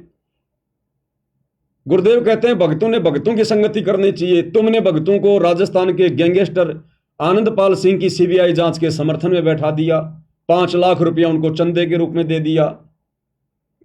कभी तुम विश्व हिंदू परिषद और बजरंग दल वालों के साथ मिलकर मुसलमानों का विरोध करते हो। गुरुदेव कहते हैं कि सब हमारे भाई बहन हैं। तो तुम गुरुदेव के मिशन को आगे बढ़ा रहे हो या पाताल में लेके जा रहे हो? तो गुरुदेव बैठे जेल में, आश्रम वाले मिशन को पाताल में लेके जा रहे हैं। तो कहीं न कहीं से तो मिशन भी चल रहा होगा गुरुदेव का, या मिशन को गुरुदेव ने पोज कर दिया। तो ये मिशन गुरुदेव ने चला रखा है, ये मिशन बंद नहीं हो सकता जो समय गुरुदेव ने निर्धारित कर दिया। तो साध संगति है गुरुदेव का असली मिशन। यह है यथार्थ 13वां कबीर पंथ, जहां आत्माओं को दृढ़ किया जा रहा है, संसार से उल्टा हटाया जा रहा है। भक्तों की रग रग में, रोम रोम में गुरुदेव को परमात्मा के रूप में बैठाया जा रहा है। भक्तों का ध्यान, उनकी सुरती सतलोक में लगाई जा रही है। यह है गुरुदेव का मिशन। काल लोक से आत्माओं को बाहर निकालने का मिशन यह है। तो यहां दया कर रखी है गुरुदेव भगवान ने। तो भाइयों और बहनों, अब आप और हम भी इतने नादान, इतने अनजान ना रहें। ये काल ज्यों ज्यों समय आगे बढ़ेगा भी, ये त्यों त्यों ये हो सकता है और गंदगी फैलाने का प्रयास करे, क्योंकि नए नए हथकंडे अपनाएगा। इसको चैन बिल्कुल भी नहीं है। इसको पता है कि तेरा भोजन जाएगा, आत्माएं जाएंगी, तो ये हर प्रकार से गंदगी फैलाने का प्रयास करेगा। लेकिन गुरुदेव के आशीर्वाद से अब साध संगति से जुड़ी हुई 90% आत्माएं बिल्कुल दृढ़ हो चुकी हैं। 5-10% तो खैर नए भगत भाई बहनें जुड़ते रहते हैं, इतना जल्दी समझ में नहीं आता है। लेकिन 90% आत्माएं जो लगभग 4-5 साल से साध संगति से जुड़ी हुई हैं, वो बिल्कुल दृढ़ भगत हैं, दृढ़। उनको तोड़ना तो बहुत दूर की बात है, उनको हिलाना भी मुश्किल है, हिलाना भी। लेकिन इसका मतलब ये नहीं कि हम बेखबर हो जाएं। भैया जंग लोहे में भी लग जाती है, चाहे लोहे की कोई गाडर पड़ी है, जंग उसमें भी लग जाती है अगर साफ सफाई नहीं रखी तो। हम चाहे कितने दृढ़ हैं, कितना ज्ञान समझ में आ रहा है, अपनी मर्यादाओं के लिए हमने चौकस रहना पड़ेगा, चौकस। ना जाने कब कहां किस बात को लेकर ये काल अपना गेम खेल जाए। तो हर प्रकार से गुरुदेव भगवान के तत्व ज्ञान रूपी अस्त्र शस्त्र हमने सुसज्जित करके रखने। वज्रवान की बोऊं बाड़ी और सतगुरु संत जीत है राड़ी। गुरुदेव का तत्व ज्ञान हमारे लिए ये वज्रवान है, हथियार है। ये लड़ाई हमने ज्ञान आधार से लड़नी है, मर्यादाओं में रहते हुए। तो भाई और बहनों, विशेष संदेश के ऊपर हम आगे बढ़ते हैं पूज्य गुरुदेव जी के आशीर्वाद से। और पिछली बार एपिसोड नंबर 10 में गुरुदेव ने हमें द्रौपदी की कथा का आंशिक जिक्र किया कि किस प्रकार से द्रौपदी ने सुपात्र को दान किया। कुपात्र को दिया हुआ दान फलित नहीं होता है, सुपात्र को दान किया। कबीर परमेश्वर सतगुरु रामपाल जी अंधे महात्मा का रूप बनाकर अपनी आत्मा के भविष्य को देखते हुए कि आगे चलकर इसके ऊपर ऐसा संकट आएगा, और परमेश्वर कहते हैं कि गैल गैल लाग्या फिरूं जब तक धरती आकाश, गोता मारूं सुरग में जा बैठूं पाताल। जो जन मेरी शरण है ताका हूं मैं दास, और गैल गैल लाग्या फिरूं जब तक धरती आकाश। तो ये द्रौपदी वाली आत्मा किसी युग में सतगुरु रामपाल जी भगवान की शिष्या थी, या उनकी शिष्य थी, स्त्री थी या पुरुष थी, और मालिक को पता था कि आने वाले समय में इसके ऊपर ऐसे ऐसी आपत्ति आएगी। तो जिन आत्माओं के पास में भक्ति धन होता है, परमात्मा उन आत्माओं की रक्षा करता ही करता है, चाहे वो उनकी शरण में हो या ना हो। तो परमात्मा ने पहले ही उससे एक साड़ी का टुकड़ा दान में ले लिया, और उसके प्रतिफल में परमात्मा ने उस आत्मा के आने वाले संकटों का मर्दन किया, निवारण किया। यानी इस कथा के माध्यम से गुरुदेव ने हमें यह भी शिक्षा दी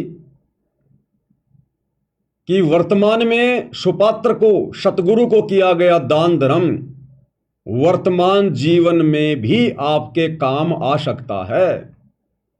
यानी उसके बाद तो सतगुरु का काम है कि वो दान गुरुदेव ने हमारे वर्तमान जीवन में कहीं हमारे हित में लगाना है, या फिर भक्ति मार्ग में मोक्ष के लिए उसको यूज करना है, या फिर मोक्ष नहीं हुआ तो नेक्स्ट जीवन में उसका जो प्रतिफल है वो देना है।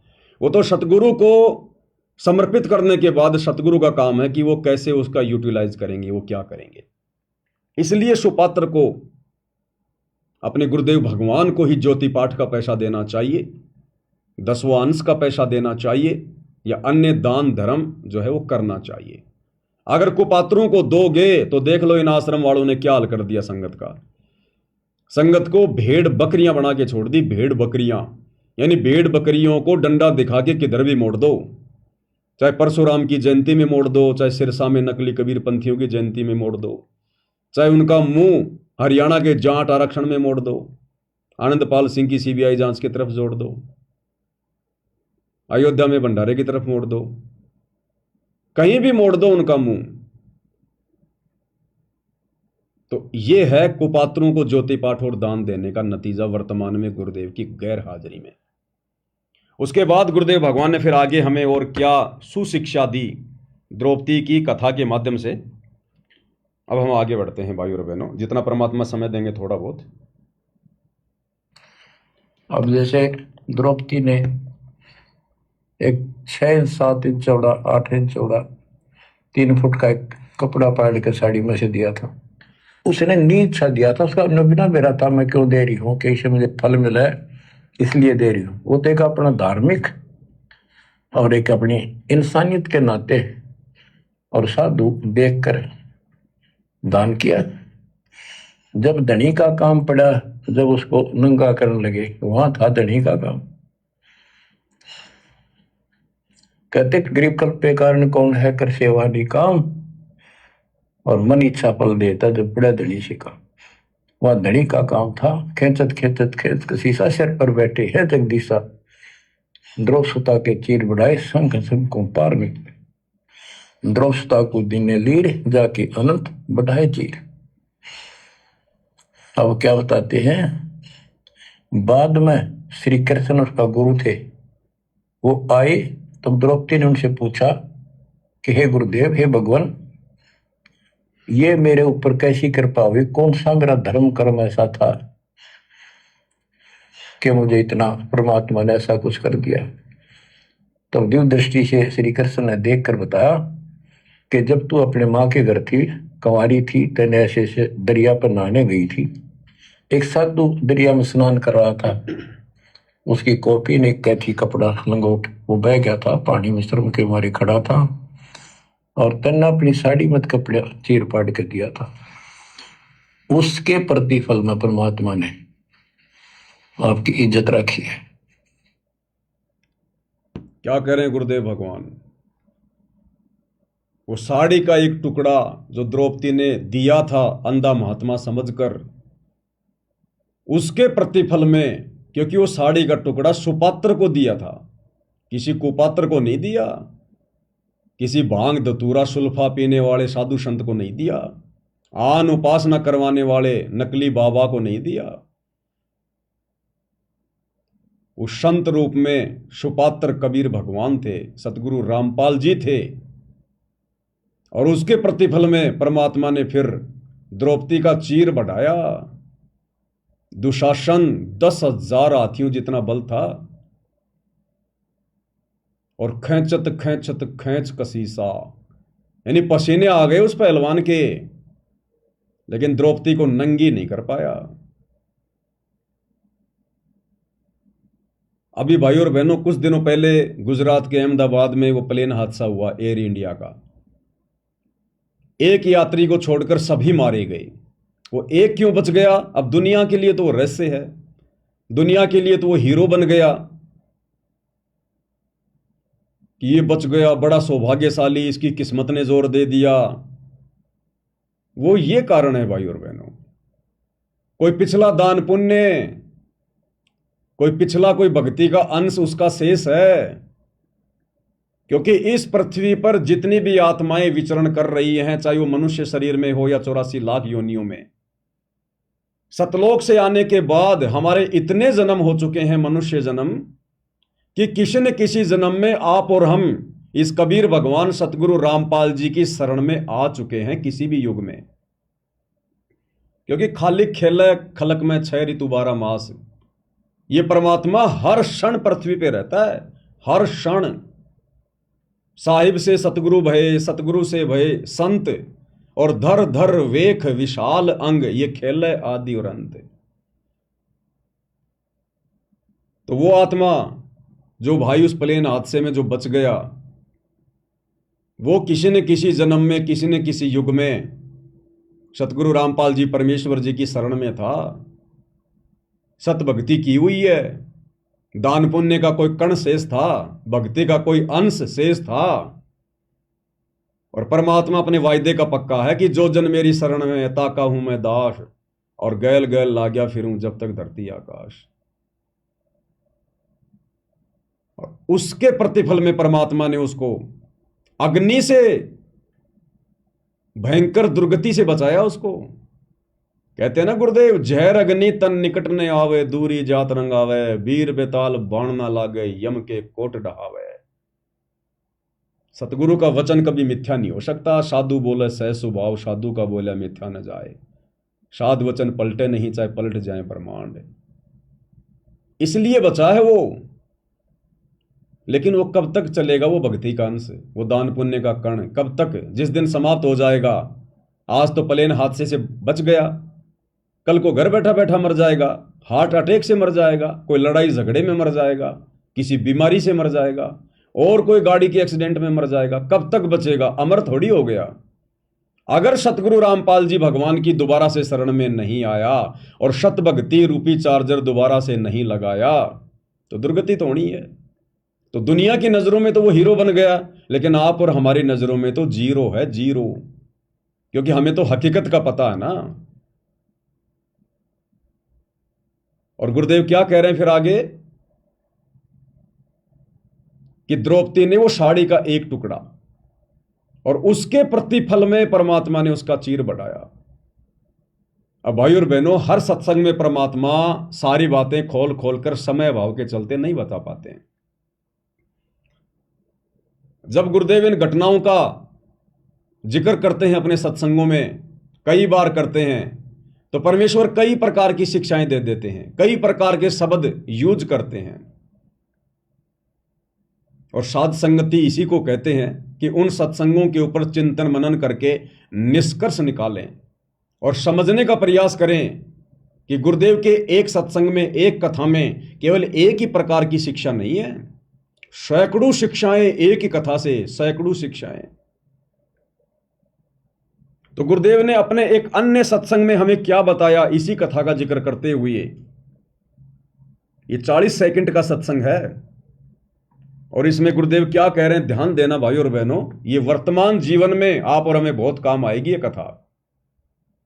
और इस कथा पर हमने अमल किया सत्सेवकों ने, तभी आज हम इन कुपात्रों को ज्योति पाठ और दान का पैसा देने से बचे हुए हैं, अपने कर्म फोड़ने से हम बचे हुए हैं। गुरुदेव ने बताया कि वैसे तो द्रौपदी ने 7-8 टुकड़े साड़ी के फाड़ फाड़ के अंधे महात्मा को देने का प्रयास किया था, लेकिन वो पानी में बह गए, अंधे महात्मा के हाथ नहीं लगे। एक साड़ी का टुकड़ा उसने किसी लकड़ी में लपेटकर अंधे महात्मा की तरफ किया। वो एक टुकड़ा साड़ी का अंधे महात्मा के हाथ लगा और उस एक के प्रतिफल में परमात्मा ने उसकी साड़ी बढ़ाई, उसका चीर बढ़ाया। केवल उस एक साड़ी के टुकड़े का परमात्मा ने उसको प्रतिफल दिया। जो साड़ी का टुकड़ा, जो दान उस सुपात्र सतगुरु के हाथ लगा, अंधे महात्मा के हाथ लगा, बाकी भी तो उसने दान ही किया था, साड़ी के टुकड़े फाड़ फाड़ के फेंक दिए थे, लेकिन वो महात्मा के हाथ नहीं लगे तो उनके प्रतिफल में कोई साड़ी वाड़ी नहीं बढ़ाई। वो बेकार, यूजलेस, निरर्थक वो दान द्रौपदी का बेकार गया। वो एक टुकड़ा उस महात्मा के हाथ लगा। सुनिए पहले गुरुदेव भगवान के मुख कमल से, कितनी गहरी शिक्षा है। क्या कह रहे हैं परमात्मा। एक सेकंड भाई और बहनों, दास वीडियो निकाल रहा है।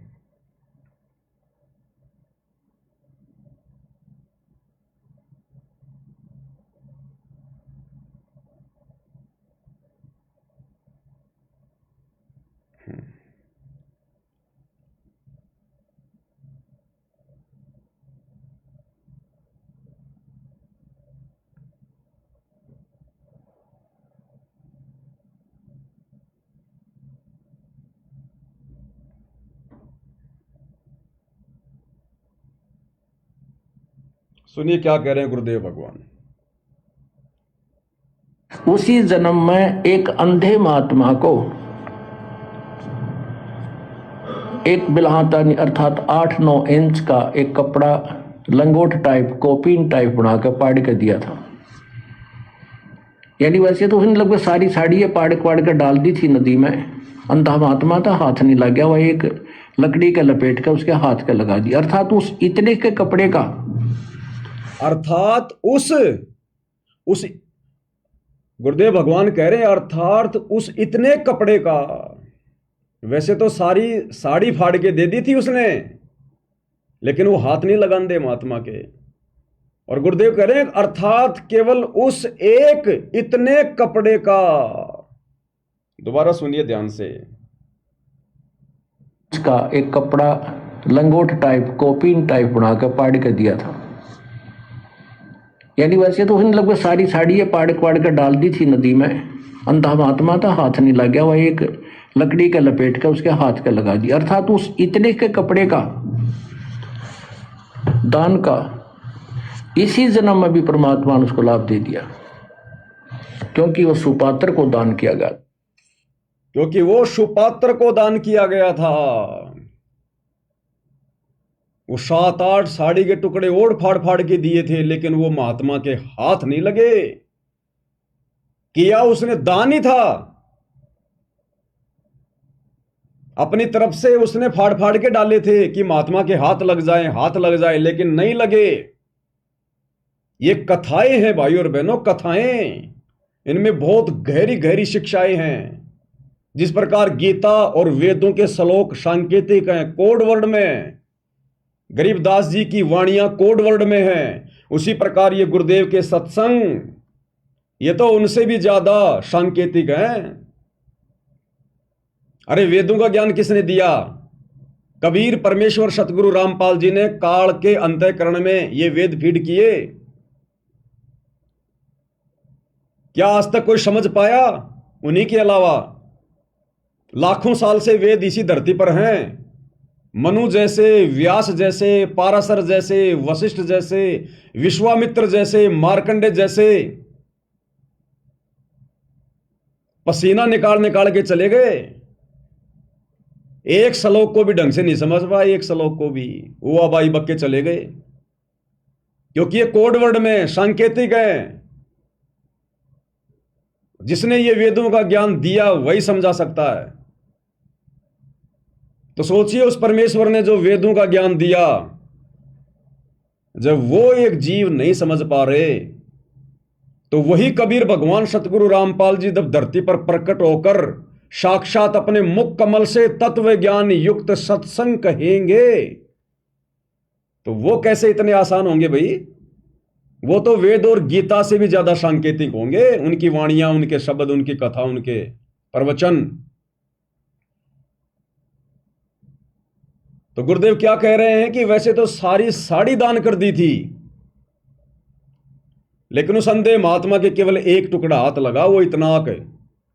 और वाणी भी क्या कहती है, एक लीर के कारणे मेरे हो गए चीर अपार। जब द्रौपदी को श्री कृष्ण जी के माध्यम से पता चला तो द्रौपदी ने कहा कि एक लीर के कारण, लीर यानी टुकड़ा, एक लीर के कारण मेरे हो गए चीर अपार। और जो मुझे पहले पता होता कि वो महात्मा इतना बड़ा सुपात्र था, इतना महान था, तो द्रौपदी बोली मैं देती सब कुछ वार। और सत्संग में गुरुदेव ने कहा कि बच्चों आज तुम्हें पता चल गया, द्रौपदी को तो नहीं पता था उस समय, वो तो धोखा खा गई, लेकिन आज तुम्हें पता चल गया कि आज वही अंधा महात्मा, वही कबीर भगवान तुम्हारे गुरु के रूप में प्रकट है। इसलिए कहते हैं तन मन शीस ईस अपने पर पहलम चोट चढ़ावे, जब कोई राम भगत गति पावे। लेकिन अंधा होके दान नहीं करना। अगर पता भी चल गया कि ये गुरु भगवान है, वही सुपात्र है, तत्वदर्शी है, तो अंधा होके दान नहीं करना। उस गुरु के नाम पर किसी ऐरे गहरे भगत को दान नहीं करना, गुरु के परिवार को दान नहीं करना, गुरु के बेटा बेटी को दान नहीं करना, गुरु की गैर हाजिरी में गुरु के नाम पर खोले गए आश्रमों में दान धर्म नहीं करना। जो विधि, जो मर्यादा गुरुदेव ने बताई कि 10वां अंश गुरु को दीजिए, 10वां अंश गुरु के बेटे को दीजिए, ऐसा नहीं लिखा। 10वां अंश गुरु की बेटी को दीजिए, ऐसा नहीं लिखा। 10वां अंश आश्रमों में दीजिए, ऐसा नहीं लिखा। 10वां अंश गुरु को दीजिए, ताते जीवन जन्म सफल कर लीजिए। यानी गुरु के हाथ में, तब आपका दान फलेगा। आज वर्तमान में कहां है हमारे गुरुदेव भगवान? हिसार जेल में। संगत दान कहां कर रही है आंख बंद करके?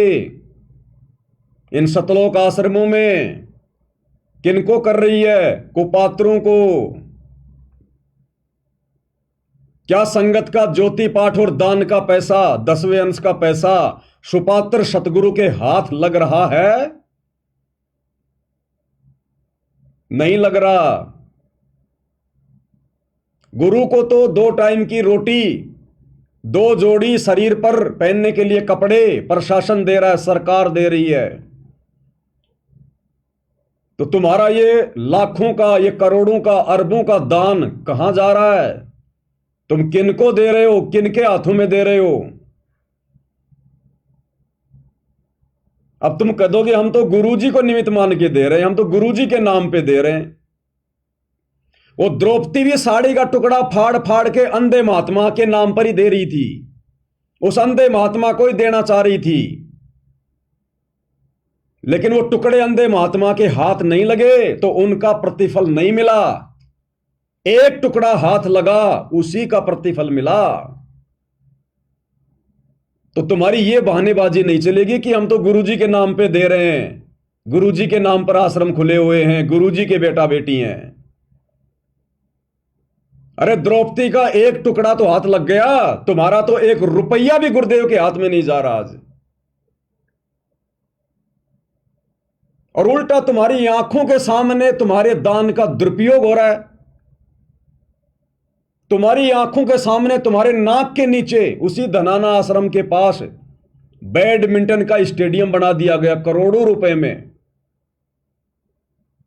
वो स्टेडियम गुरुदेव के परिवार ने अपनी जमीन बेच के या अपनी औरतों के गहने बेच के नहीं बनवाया। आपका ज्योति पाठ और दान का पैसा काल ने लगवा दिया।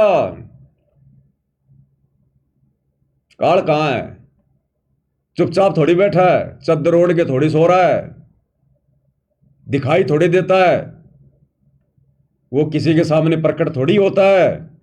वो इस प्रकार से अपना कार्य कर रहा है संगत में। संगत माही कुसंगत उपजे, जैसे बन में बाश, आप घिस घिस आग लगा लेकर बनखंड का भी नाश। तो आज तुम्हारा पैसा तुम्हारे गुरुदेव के हाथ कहां लग रहा है, जो तुम इन आश्रमों में जा जा के दे रहे हो? अरे चलो बेचारे नए भगत भाई बहन हैं, उनको तो नहीं पता सच्चाई का। उन्होंने तो अपने गुरुदेव की संगति नहीं की सतलोक आश्रम बरवाड़ा में। लेकिन जो पुराने भगत भाई बहन है वो क्यों मूर्ख बन रहे हैं? अरे सतलोक आश्रम बरवाड़ा में याद करो, जब आप और हम गुरुदेव भगवान के दर्शनों के लिए जाया करते थे लाइन लगाकर, तो वहां पर आश्रम की दीवारों पर बड़े बड़े पोस्टर, होर्डिंग, और क्या लिखा था? ज्योति और पाठ का पैसा दर्शनों के समय केवल गुरुदेव के हाथ में ही देना है। आश्रम वाले भगत केवल डायरी और पेन लेकर लिखा करते थे कि भगत जी आप ज्योति करवा रहे हो, हां। पाठ करवा रहे हो, हां। आपका नाम क्या है? आप ये कितने पैसे जो है आप दे रहे हो गुरुदेव को? वो भगत केवल लिखा करते थे, लेकिन पैसा दर्शनों के समय गुरुदेव के हाथ में दिया जाता था। गुरुदेव ने स्पेशल आदेश दे रखा था, लिखवा रखा था कि ज्योति और पाठ का पैसा केवल सतगुरुदेव जी के हाथ में ही देना है। क्यों भाई? अरे ये भगत तो उस समय भी आश्रम में थे जिनके हाथों में आज आप दे रहे हो, लेकिन ये भगत सुपात्र नहीं थे, और ना आज सुपात्र हैं ये। आज तो और ज्यादा बिगड़ गए। इसलिए गुरुदेव वो पैसा अपने हाथों में लिया करते थे, क्योंकि ये आश्रम वाले, यही तुम्हारे कोऑर्डिनेटर, यही गुरुजी का परिवार, यही ये गुरुजी के ड्राइवर, गुरुजी के बॉडीगार्ड, इनमें से कुछ लोग दान धर्म का दुरुपयोग किया करते थे। इसलिए परमात्मा वो पैसा अपने हाथों में लिया करते थे ताकि दान देने वाले को उसका लाभ मिले। और कई बार गुरुदेव ने सत्संगों में फिर इस बात का जिक्र भी किया कि यहां जो भगत हैं, कई बार वो भगतों के दान में हेरा फेरी कर देते हैं, गलतियां कर देते हैं। और गुरुदेव ने बताया कि ये मत करना, ये परमात्मा के बच्चों का पैसा है। ये गुरुदेव ने कहा कि हेरा फेरी कर देते हैं यहां जो रहने वाले भगत हैं, वो सेवादार। तो गुरुदेव ने बताया कि ये परमात्मा के बच्चों का पैसा है, ये कांटा बन के निकलेगा, कांटा बन के। इसलिए गुरुदेव भगवान ज्योति और पाठ का पैसा अपने हाथों में लिया करते थे। मालिक को पता था कि ये लोग दान के पैसों में हेराफेरी करते हैं।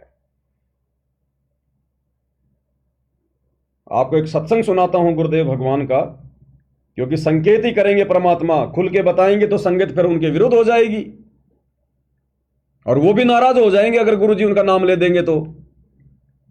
अरे जिस प्रकार 650 साल पहले वो गणिका बहन सत्संग में आया करती थी, और उस समय कुछ एक भगत उसे रोका करते थे कि तू तो गंदी औरत है, तू तो वेश्या है, तू तो बदनाम है, तो गुरुजी का नाम बदनाम करेगी, संगत को खराब करेगी। वो ठेकेदार बन रहे थे। वो बेचारी रोया करती थी। अंतर्यामी भगवान ने पूछा, बेटी क्यों रोती है? बोला, परमात्मा ऐसे ऐसी बात है, आपने ज्ञान ऐसा दे दिया, अब मैं रह नहीं सकती आपके दर्शनों के बिना, आपके प्रवचन के बिना। अब उस समय कोई मेमोरी कार्ड तो थे नहीं, कोई टीवी तो था नहीं जो बेचारी अपने घर पे सुन लेती। तो बार बार आती थी वो, क्योंकि गुरुदेव कहते हैं जिन आत्माओं को अपने पाप कर्म ज्यादा दिखाई देते हैं ना, वो ज्यादा से ज्यादा सत्संग सुनते हैं, ज्यादा से ज्यादा सेवा करते हैं। तो गुरुदेव ने कहा कि बेटा नाम बता, तुझे कौन दुखी कर रहा है? वो अच्छी आत्मा थी, उसने नाम नहीं बताया कि गुरुजी जो मिला वो ही बात कहे। लेकिन मालिक तो अंतर्यामी थे, जानी जान थे, वो तो पता था कि कौन क्या कह रहा है। फिर भी गुरुदेव भगवान ने डायरेक्ट उनका नाम नहीं लिया, उनको डायरेक्ट अपने पास नहीं बुलाया कि लाओ रे बुला के उन भक्तों को, नहीं। क्योंकि परमात्मा को पता है कि जीव के अंदर काल ने इतनी सहनशीलता, इतना धैर्य, इतनी बुद्धि छोड़ी नहीं है।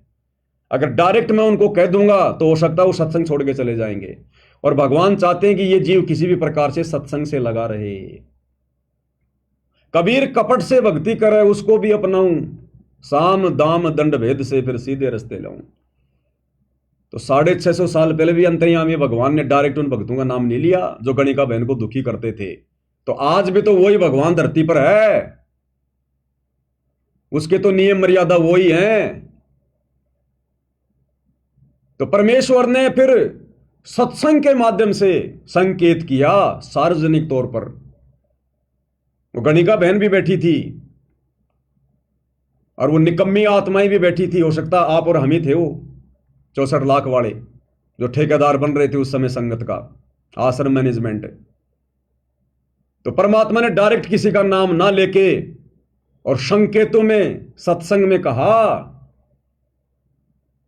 भाई कुष्टी हो चाहे संत बंदगी कीजियो, हो वैश्या के विश्वास चरण चित दीजियो।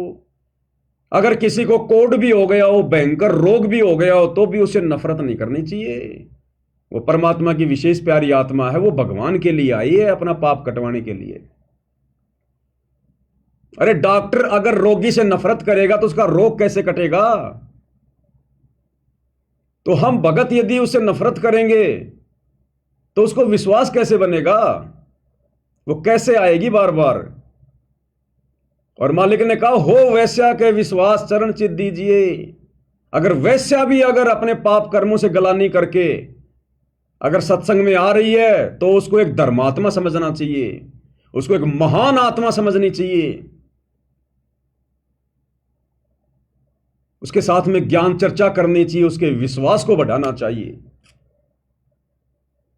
तो आज वही कबीर भगवान सतगुरु रामपाल जी कैसे सीधा सीधा उनका नाम ले देंगे जो दान पेटियों से चोरी किया करते थे सतलोक आश्रम बरवाला में। और सतलोक आश्रम बरवाड़ा में आश्रम का मुख्य ट्रस्टी बलजीत लहरी, जिसकी बेटी बेबी बेबो, जिसके ऊपर मुकदमा लगा था बरवाला कांड में, जिसको गुरुदेव भगवान के साथ में जोड़ के काफी बदनाम किया गया था, बेबो, उसका जो पिता है बलजीत लहरी, जिसने बरवाड़ा में एक छोटा आश्रम था पहले गुरुदेव का दौलतपुर में, उसमें 1-1.5 एकड़ जमीन उसने दान कर रखी थी। उस बलजीत लहरी का बेटा अनिल लहरी, जो गुरुजी का ड्राइवर भी था, पिस्तौल रखा करता था यहां, पिस्तौल। बरवाला कांड के बाद में गुरुजी के उस कलयुगी दामाद संजय खानपुर वाले के साथ, यानी मंजू के पति के साथ, और जयपुर में आया था मुझे धमकाने के लिए कि तू महेंद्र भगत जी के खिलाफ बोलता है, ठीक नहीं रहेगा। ठीक है, मौका देख लेंगे भाई क्या रहेगा और क्या नहीं रहेगा। डराने आए हो, धमकाने आए हो क्या?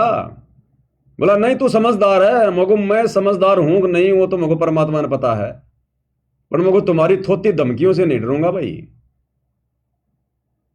वो अनिल लहरी, बलजीत लहरी का बेटा, गुरुजी का ड्राइवर भी था, बॉडीगार्ड भी था, आश्रम की दान पेटियों से लाखों रुपये चोरी कर करके ले जाया करता था, लाखों रुपए।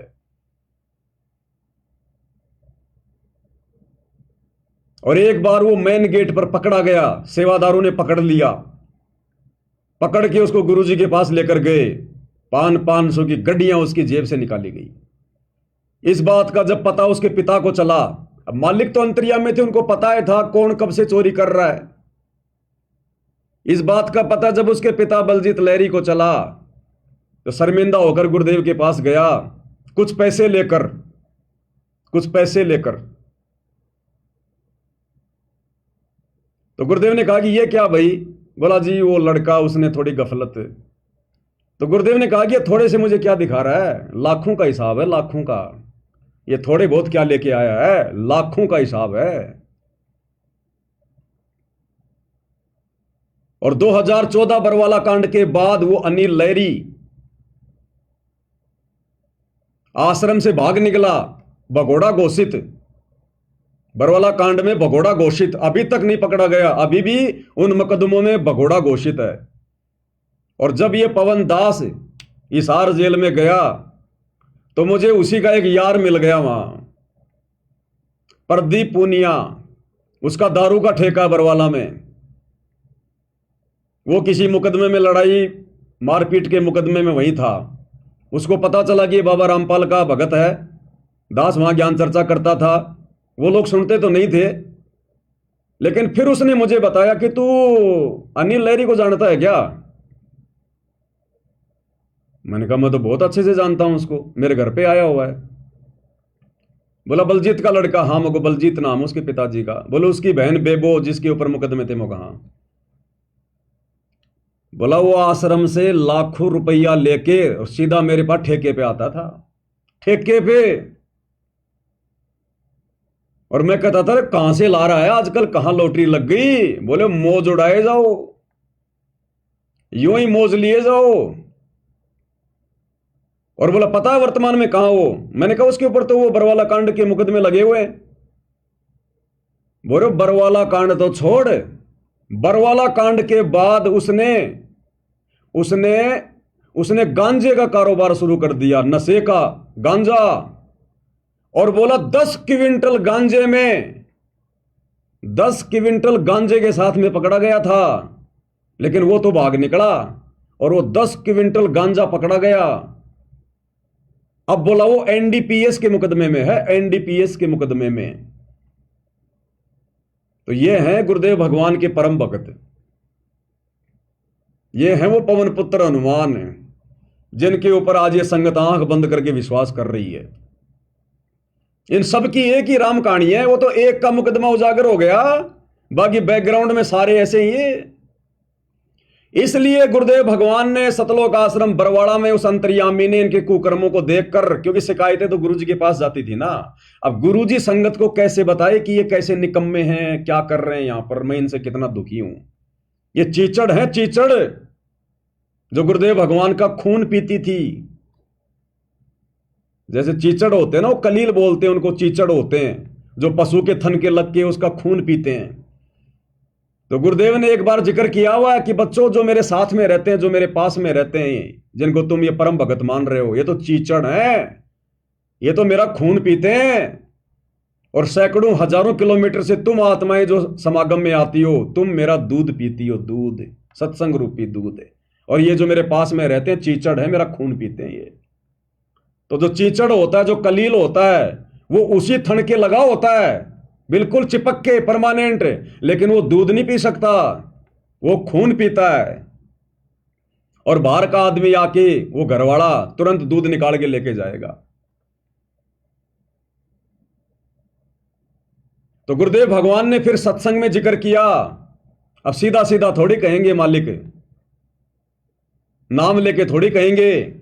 इसलिए गुरुदेव भगवान ने फिर जिक्र किया अपने एक सत्संग में, और क्या कह रहे हैं? परमात्मा का विधान है।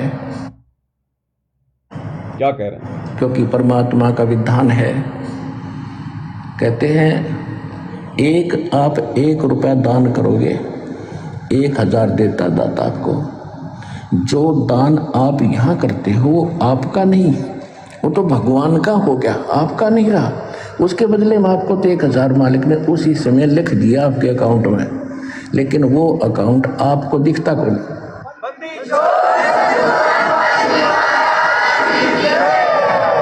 जो अकाउंट परमात्मा ने आपका खोल दिया दीक्षा लेने के बाद, वो बैंक अकाउंट सूक्ष्म है।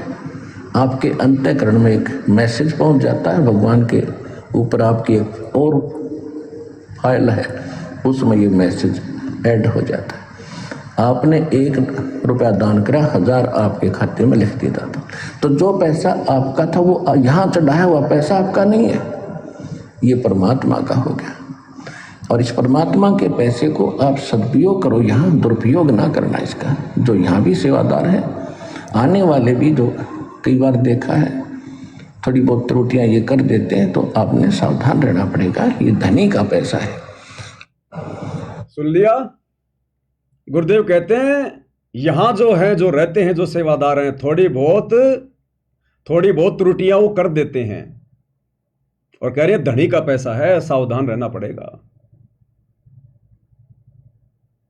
देने वाले ने तो गुरुदेव भगवान के नाम पे डाल दिया। अब उस समय तो गुरुजी आश्रम में थे साक्षात, और उसके बावजूद भी गुरुजी की नाक के नीचे ये लोग गफलतबाजियां करते थे, दुरुपयोग करते थे उस दान का, पैसे का। सोचो आज तो गुरुजी है ही नहीं, आज तो आश्रमों में गुरुजी है ही नहीं, और ये वही लोग जो उनके रहते सहते चोरियां करते थे, पैसे का दुरुपयोग करते थे। तो आज गुरुजी की गैर हाजिरी में कौन सा ये वाल्मीकि ऋषि बनेंगे? कौन से साहूकार बन जाएंगे? ये तो और ज्यादा बिगड़ गए। पहले तो खुद ही खर्च करते थे, अब तो ये जाटों की धर्मशाला में खर्च कर रहे हैं, राजनीति में खर्च कर रहे हैं, गैंगस्टरों की सीबीआई जांच में खर्च कर रहे हैं, हरियाणा के जाट आरक्षण में खर्च कर रहे हैं, और ना जाने कहां कहां किन को पात्रों की सेवा में लगा रहे हैं ये। तो क्या संकेत किया गुरुदेव ने? जैसे काशी में संकेत किया था सत्संग में, भाई कुष्ठी हो चाहे संत बंदगी कीजिए, हो वैश्या के विश्वास चरण तीज दीजिए। तो आम संगत तो बेचारी कहां समझी होगी? नहीं समझी। लेकिन उनको तो चोट लग गई होगी कि हां गुरुजी हमारे ऊपर संकेत कर रहे हैं। लेकिन परमात्मा कहते हैं काल को जीव कहीं नहीं माने और कोट सुने जो ज्ञाना, कि जो काल प्रेरित आत्मा होती है ना, जिसको काल भगत बना के बैठाता है संगत में, कहते हैं काल का जीव कहीं नहीं माने, कोट सुने जो ज्ञाना, और जैसे लाख अग्नि में पिंगले और बिछुड़ते काट समाना। फिर मालिक कहते हैं कोटि वर्ष करो संगत संतों की, पत्थर का जल में क्या बीजा है? पत्थर को चाहे लाखों और करोड़ों साल पानी के अंदर डाल के रखो, और जैसे ही बाहर निकालोगे आपस में रगड़ोगे चिंगारी, कुछ नहीं उसमें बदला। जबकि पानी में तो हर चीज जो है वो निर्मल हो जाती है, मुलायम हो जाती है, लेकिन पत्थर पे असर नहीं पड़ता। तो जो पत्थर जैसे भगत होते हैं वो संत के चरणों में, उनके आसपास, उसके सत्संग में चाहे लाख जन्म रहो, उन पे कोई असर नहीं पड़ता। तो ये वो पत्थर हैं, ये सतलोक आश्रम वाले, गुरुजी का परिवार, गुरुजी के बेटा बेटी, ये परम भगत, ये स्टेट कोऑर्डिनेटर, ये वो पत्थर हैं। जैसे सर्प चंदन लिपटाई, तन भया शीतल पर विष नहीं जाई। चंदन के पेड़ से लिपटकर सांप को शीतलता महसूस होती है, ऐसा लगता है बस इतने तो साधुपना धारण कर लिया, लेकिन जरा उस सांप को छू के देखो, तुरंत डंक मारने को तैयार होगा। तो जब तक वो काल का जीव भगत बनकर सतगुरु के सत्संग में रहता है, उनके चरणों में रहता है, तब तक तो एक नंबर का भगत दिखाई देता है। और जैसे ही संत से दूर हटता है फिर अपना असली रंग दिखाता है। तो आश्रम में तो ये सारे हमारे को भगत दिखाई देते थे, गुरुजी का परिवार और कोऑर्डिनेटर, और आज देख लो गुरुजी की गैर हाजिरी में ये क्या क्या ड्रामेबाजियां कर रहे हैं। साल में दो दो तो ये कबीर जी के प्रगट दिवस मनाते हैं।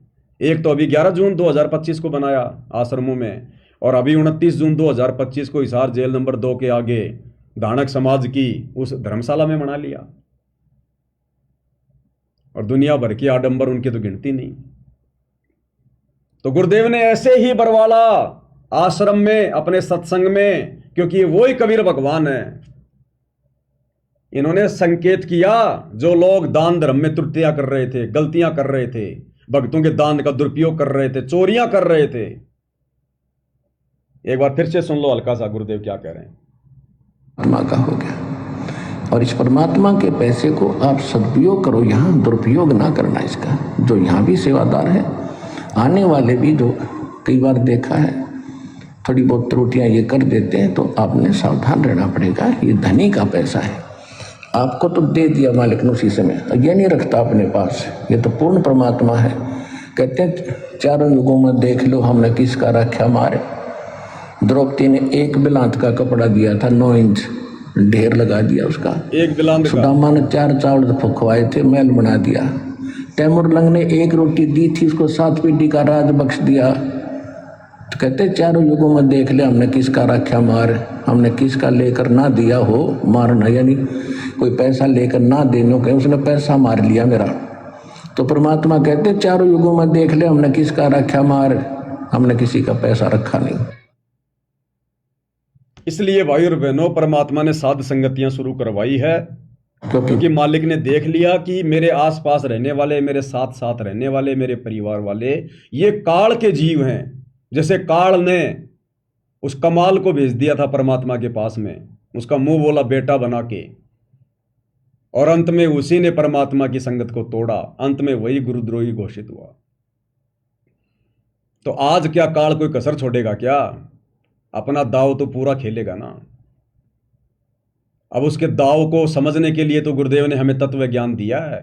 नहीं समझ पा रहे थे तो गुरुजी ने साध संगतियां शुरू करवा दी, साध संगतियां शुरू करवा दी।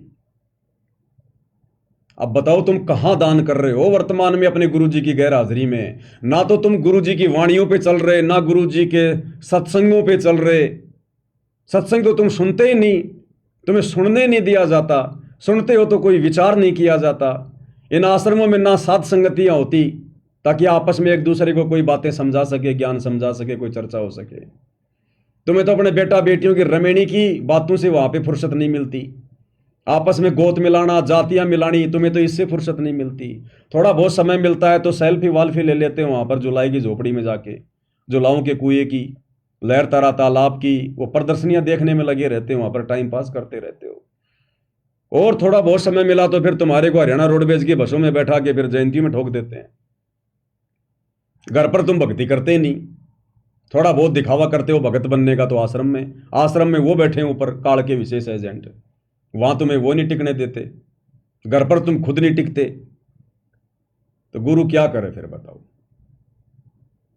सतगुरु मिले तो क्या करे? अंदर वाद विवाद। सतगुरु केवल कह सकता है, रो सकता है, ज्ञान दे सकता है। समझना तो हमने पड़ेगा खुद ने, जानवर नहीं है। इसलिए परमेश्वर ने हम सत्सेवकों को बचा लिया इन कुपात्रों की कुसंगति से, वरना आज आप और हम भी गैर गुरु की गैर हाजिरी में इन्हीं के हाथों में ज्योति पाठ और दान दे रहे होते।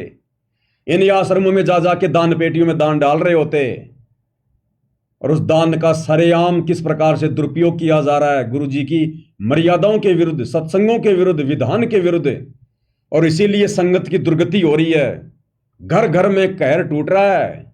घर घर में किसी का पहले नंबर आ गया, किसी का आने वाले समय में आ जाएगा, क्योंकि मर्यादाओं में तो कोई है ही नहीं। जब आश्रम वाले ही मर्यादाओं में नहीं है, जिनकी तुम कुसंगति कर रहे हो, तो तुम कैसे मर्यादाओं में रह सकते हो? इसलिए भाइयों और बहनों, ये विशेष संदेश है गुरु जी की। एक एक लाइन में एक एक घंटे का संदेश है, एक एक घंटे का संदेश।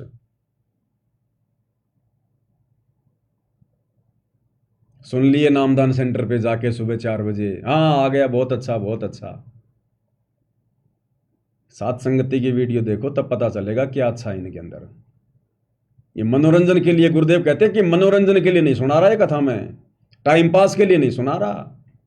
गुरुदेव कहते हैं जैसे दूध में जामन लगा के फिर दही को मथा जाता है तब घी निकलता है। सत्संग सुनने से बात नहीं बनेगी, सुनने के बाद में चिंतन मनन करना पड़ेगा, उन पे मंथन करना पड़ेगा, डिस्कस करना पड़ेगा, रगड़ा मारना पड़ेगा। जैसे मेहंदी के पत्ते हाथ में लेके रगड़ा मारना पड़ता है। मेहंदी के पत्तों का रंग होता है हरा, और जब रगड़ा मारोगे तो कैसा होगा? लाल। तो सत्संग सुनने मात्र से भला नहीं होगा, रगड़ा मारना पड़ेगा, दिमाग पे जोर डालना पड़ेगा। और ये जोर डलेगा साध संगतियों से, वैसे नहीं डलेगा। तब जाके इस काल के भयंकर जाल से आप और हम बच सकते हैं।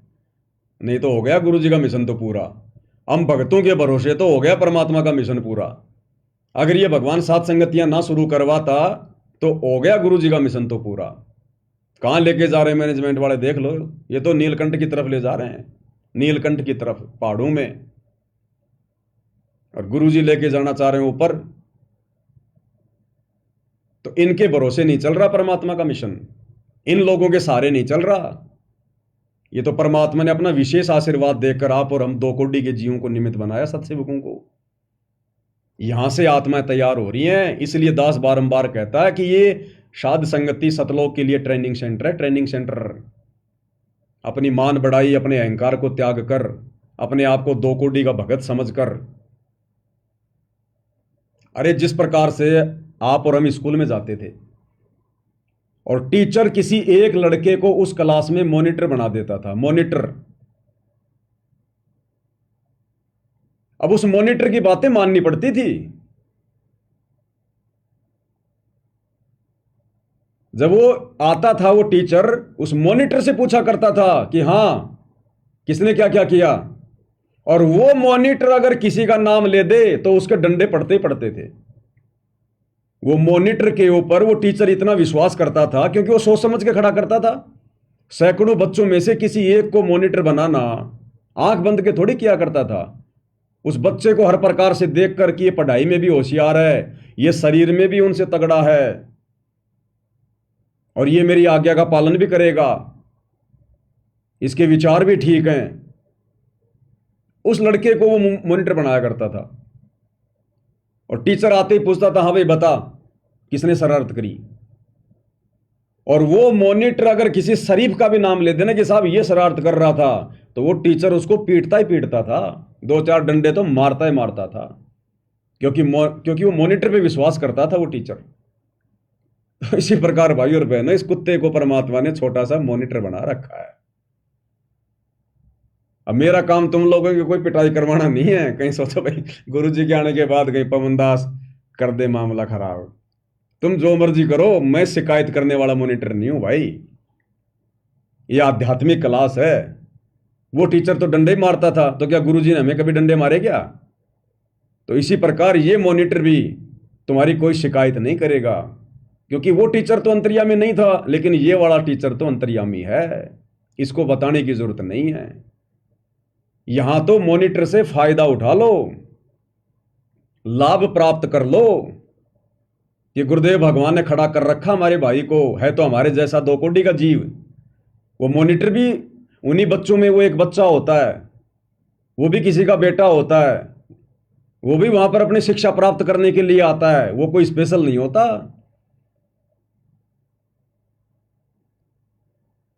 इसी प्रकार ये दास भी कोई स्पेशल नहीं है। आप ही में से 2 कोटि का जीव हूं, लेकिन भगवान ने सेवा दे रखी है, इसमें मेरा कोई श्रेय नहीं है। वो टीचर भी खुद ही मॉनिटर बनाया करता था, किसी के चापलूसी करने से नहीं बनाता था। तो गुरुदेव ने अपनी मर्जी से खड़ा किया, अपनी प्रेरणा से खड़ा किया। भाई ये तो मालिक है, जब ये अपना आशीर्वाद देकर झोटे से वेद मंत्र बुलवा सकता है, तो आप और हम तो फिर भी इंसान हैं। इसलिए भाई और बहनों, साध संगति से जुड़कर, और फिर ये ना देखो, फिर मन में कोई दोष ना पाड़ो किसी भी प्रकार का, नहीं तो बाद में फिर बहुत ज्यादा पछताना होगा। फिर ये आगे नहीं चलेगी। फिर ये बकवाद, ये राग द्वेष मान बढ़ाई, ईर्ष्या, मन के दोष, ये आगे नहीं चलेंगे। फिर कोई नहीं सुनेगा हमारी। जो लाभ उठाना है वो उठा लो। अरे रिश्तेदार आते हैं, उनसे 1-2 घंटे बात नहीं करते क्या वो लोग? कोई अड़ोसी पड़ोसी आ जाए, उससे बैठ के कोई चर्चा नहीं होती क्या? तो मैं तो तुम्हारा गुरु भाई हूं, चर्चा करूंगा तो अच्छी करूंगा, और रिश्तेदार तो फिर भी फालतू की बातें करेंगे। मैं तो कोई परमात्मा की चर्चा करूंगा, तो मेरे से चर्चा करने में तुम्हें दिक्कत क्यों, नफरत क्यों? और रिश्तेदारों की तुम सारी बातें सुनते हो, अपने गुरु भाई की सुनने में दिक्कत क्यों? क्योंकि काल का प्रेशर, काल नहीं चाहता ना कि सुन ले। वो रिश्तेदार तो काल के जाल में फंसाएंगे, लेकिन यहां ये वाला मॉनिटर तो काल के जाल से बाहर निकालेगा मालिक के आशीर्वाद से। इसलिए काल नहीं सुनने देता, मन में जबरदस्ती ऊटपटांग हरकतें पैदा करेगा, राग द्वेष करवाएगा कि ये अपने आप को कहता कि मेरे को गुरुजी ने खड़ा किया है। कब किया इसको गुरुजी ने खड़ा? क्या जरूरत पड़ गई गुरुजी को निमित्त बनाने की? अरे 650 साल पहले भगवान भी बोल देता संस्कृत में से लोग, फिर वो जोटे को निमित्त बनाने की क्या जरूरत पड़ गई थी भगवान ने?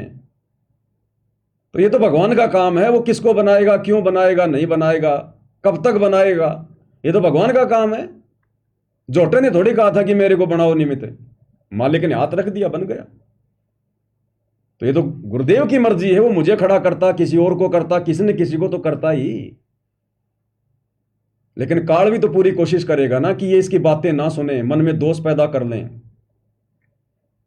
कईयों के तो मन में ये आ जाता कि यार ये अपने आप में ज्यादा शाना बन रहा है कि बस मेरे को ही ज्ञान है। मैंने तो कभी कही नहीं ये बात कि मेरे को ही ज्ञान है। हर बात बात पे वीडियो यही बनाता है, पुस्तकों पे भी वीडियो यही बना रहा है। यही हो गया कि अपने आप में कुछ ज्यादा। अरे मैं तो कुछ नहीं हूं मेरे भाई। मैं तो कितनी बार कहता हूं कि 2 कोटि का जीव हूं। मेरे बाप दादा 1 नंबर के दारूबाज थे, आज भी उनका नाम है। ऐसे शराबियों के घर में परमात्मा ने मुझे पैदा किया। सत्संग के कोई आसपास भी नहीं था, और ना मुझे पता था गुरु जी की शरण में आने से पहले कि कोई सत्संग भी होता है, कोई मोक्ष भी होता है, या कोई गुरु भी बनाना पड़ता है।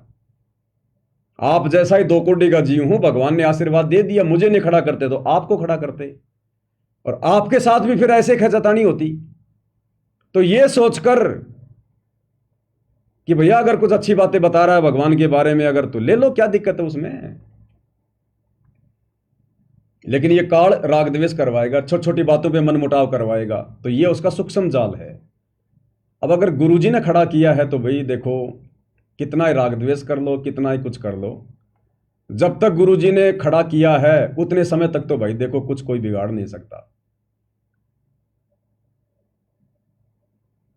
इसलिए भाई और बहनों, इस काल के इस सूक्ष्म जाल को भी समझो। मेरे से द्वेष मत करो, मेरी शकल से, मेरी सूरत से राग द्वेष मत करो, मुझे उस दृष्टि से मत देखो,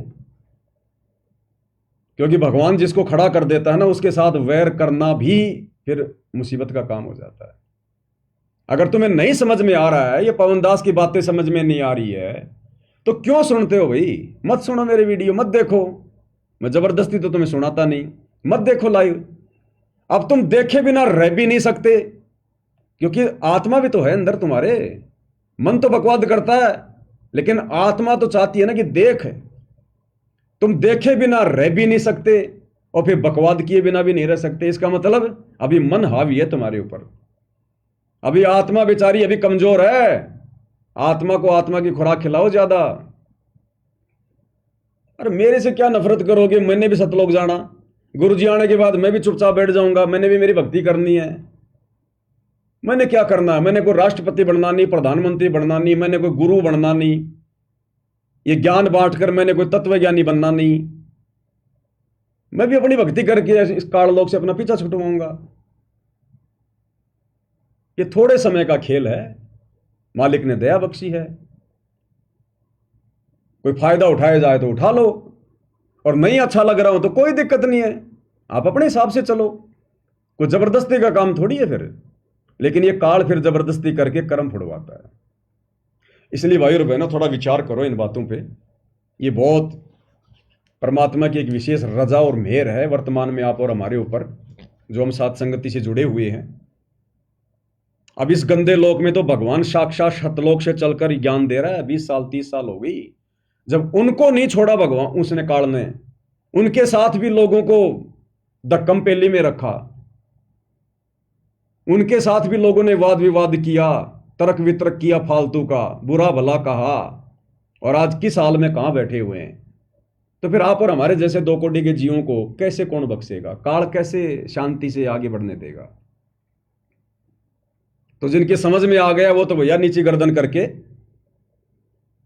और मेरी उन तमाम बातों को जो गुरुदेव भगवान सत्प्रेरणा करके बुलवाते हैं और जो गुरु जी के ज्ञान आधार से हैं, भैया सुन लो, सुनने में कोई दिक्कत नहीं है। सात संगति है, भगवान की चर्चा है, इसको गुरु महिमा कहते हैं। यह सतगुरु महिमा है। जितना सुनेंगे उतना ही हमारा भला है, उतना ही हमारा फायदा है। यहां कुछ मिलेगा आपको, नीचे गिराने वाली बातें नहीं मिलेंगी, यहां ऊपर आत्मा को ऊपर उठाने वाली बातें मिलेंगी। और बाद में फिर रोओगे, पछताओगे, कोई लेना देना नहीं है।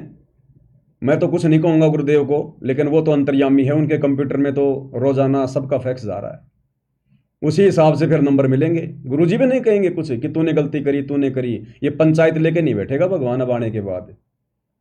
अरे ये सिरदर्दी तो आश्रम वाले रखते थे गुरुजी के 24 घंटे। गुरुजी उसकी शिकायत, उसकी एंट्री, उसकी नो एंट्री। अब भी क्या आगे गुरुदेव भगवान इसी प्रकार से पंचायतें लेके बैठेंगे क्या? तो परमात्मा कुछ नहीं कहेगा भाई। सतलोक में कितनों ने हाथ खड़ा किया था, लंबी लंबी लाइनें, सबके अलग अलग नाम, सबके अलग अलग कोडवर्ड। परमात्मा ने क्या कहा कि बच्चों, जिन जिन ने हाथ खड़े कर दिए ना, सबके नंबर मेरे कंप्यूटर में आ गए। अब मैं अपने हिसाब से भेजूंगा। तो ना तो पवन दास कुछ कहेगा किसी के बारे में, ना तो मैनेजमेंट के बारे में कि गुरुजी इन्होंने ये कर दिया, वो कर दिया। मैं गधा हूं, मैं मूर्ख हूं जो उस अंतर्यामी भगवान को बताऊंगा जो उन्हें मालूम नहीं होगा। और ना भाई वो भगवान किसी के आगे अपना रोज ना रोएगा कि तुमने ये क्या किया, वो क्या किया। वो तो भैया उसके कंप्यूटर में आ गया, जो जैसा कर रहा है उसके कंप्यूटर में रोज एक फैक्स आ रहा है, रोज। जैसे गुरुजी कहते ना कि तुमने यहां जो दान कर दिया, अब वो तुम्हारा नहीं रहा, वो तुम्हारे अंतःकरण में फैक्स हो जाएगा, मैसेज चला जाएगा। जैसे हम लोग बैंक में पैसा जमा कराते हैं, तुरंत हमारे पास में मैसेज आ जाता है बैंक से कि आपके इतने पैसे जमा हो गए। उस भगवान के द्वारा दी गई विज्ञान जब इतना सब कुछ कर रही है, तुरंत आपको मैसेज भेज रही है। तो हम सारा जीवन में क्या कुबद कर रहे हैं, क्या कर रहे हैं, क्या हमारी सोच है, क्या उस भगवान के कंप्यूटर में नहीं जा रहा क्या? वो पुराना सत्संग तो दास ने आपको सुनाया था 4-5 दिन पहले, जिसमें गुरुदेव कह रहे थे कि यहाँ से नाम लेके चले जाएंगे, फिर अपने आड़ोसी पड़ोसियों के दबाव में आ जाएंगे। ये तने माता नहीं दो कि तने तने वो गुग्गा नहीं पूजिया, वो फलाने का वो मर गया था, वो मर गया था। वो दबाव में आकर वो माता धोख लेती हैं और क्या सोचती हैं, महाराज जी ने के बेरा पाटेगा, गुरु जी ने के बेरा पाटेगा, माता भी धोख लेती हूँ। तो गुरु जी क्या बोले कि महाराज जी ने तुम्हारे अंतःकरण में एक सॉफ्टवेयर फिट कर रखा है। महाराज जी के पास तो रोज तुम्हारा फैक्स आ जाता है कि तुमने क्या क्या मर्यादा तोड़ी। तो वही तो महाराज है। तो सतगुरु रामपाल जी को तो भाई बताने की जरूरत नहीं है, वो तो एक लीला करते हैं पूछने की, बताने की, बेटा कहाँ से है, तेरा क्या नाम है, लीला करते हैं मालिक। तो भाई और बहनों समझो अपने परमात्मा को, ये खाली एक गुरु नहीं है, खाली एक संत नहीं है। गुरु तो यहाँ बहुत हैं, संत यहाँ बहुत हैं, साधु यहाँ बहुत हैं, लेकिन परमात्मा यहाँ कोई नहीं है सृष्टि में इनके अलावा। ये परमेश्वर है, पूर्ण ब्रह्म परमात्मा है, असंख्य ब्रह्मांडों का राजा है, जिसकी भनक भी नहीं या किसी को भनक भी। और आप और हमारे ऊपर कैसी रजा करी गुरुदेव ने, हमारा ज्ञान योग खोला, हमें सद्बुद्धि दी। ये विशेष आशीर्वाद है गुरु जी का। आप और हमारी दिव्य दृष्टि खोली है गुरुदेव ने, हमारा ज्ञान योग खोला है। हम आम भक्तों की श्रेणी में नहीं है जो राजनीति में धक्के खा रहे हैं, रैलियों में धक्के खा रहे हैं। आज वो गुरु और परमात्मा को अलग अलग मान रहे हैं। वो वीडियो नहीं देखा वो 3D वाला, 29 जून को इन्होंने निकाला था, संत और परमात्मा का अद्भुत मिलन। 2 कर दिए ना, संत और परमात्मा का अद्भुत मिलन। और गुरु जी कहते हैं गुरु और गोविंद 2 नहीं भाई, जब तक 2 समझोगे 2 जग में जाई। इस विषय पर थोड़ा खुल के चर्चा हम कल रात्रि 9 बजे परमात्मा समा देंगे, अगर परमात्मा समय देंगे तो उस समय हम करेंगे। देखो भाई और बहनों, दास की बस की बात नहीं होती है। आज इस 1.5 या 2 घंटे की साथ संगति में 11 बज गई, 2 घंटे हो गए। आज की साथ संगति में दास के मुंह से परमात्मा ने जो भी कुछ बुलवाया है, ये मेरा आज का विषय नहीं था। दास ने ये बोलना ही नहीं था, दास ने सोचा ही नहीं था। दास तो उस 3D वीडियो के ऊपर कुछ पॉइंट और थे जो इन्होंने गुरु जी का जो कार्टून बना दिया 25 मिनट वाला वीडियो, संत और परमात्मा का अद्भुत मिलन, दास उसके ऊपर कुछ पॉइंटों पर डिस्कस करने के लिए आया था, लेकिन उनकी तो अभी शुरुआत भी नहीं हुई। तो लाइव में बैठने के बाद में भाई और बहनों, फिर पवन दास की बस की बात नहीं है कि परमात्मा क्या बुलवाएगा, फिर उस मालिक के ऊपर है। तो कल रात्रि 9 बजे गुरुदेव के आशीर्वाद से फिर से लाइव जुड़ेंगे। तब तक गुरुदेव भगवान हम सबको आशीर्वाद दे, आज्ञा दे, सद्बुद्धि दे, और इसी प्रकार से परमेश्वर हमें अपने सत मिशन से जोड़ कर रखे। बंदी छोड़ सतगुरु रामपाल जी परमेश्वर जी की जय हो।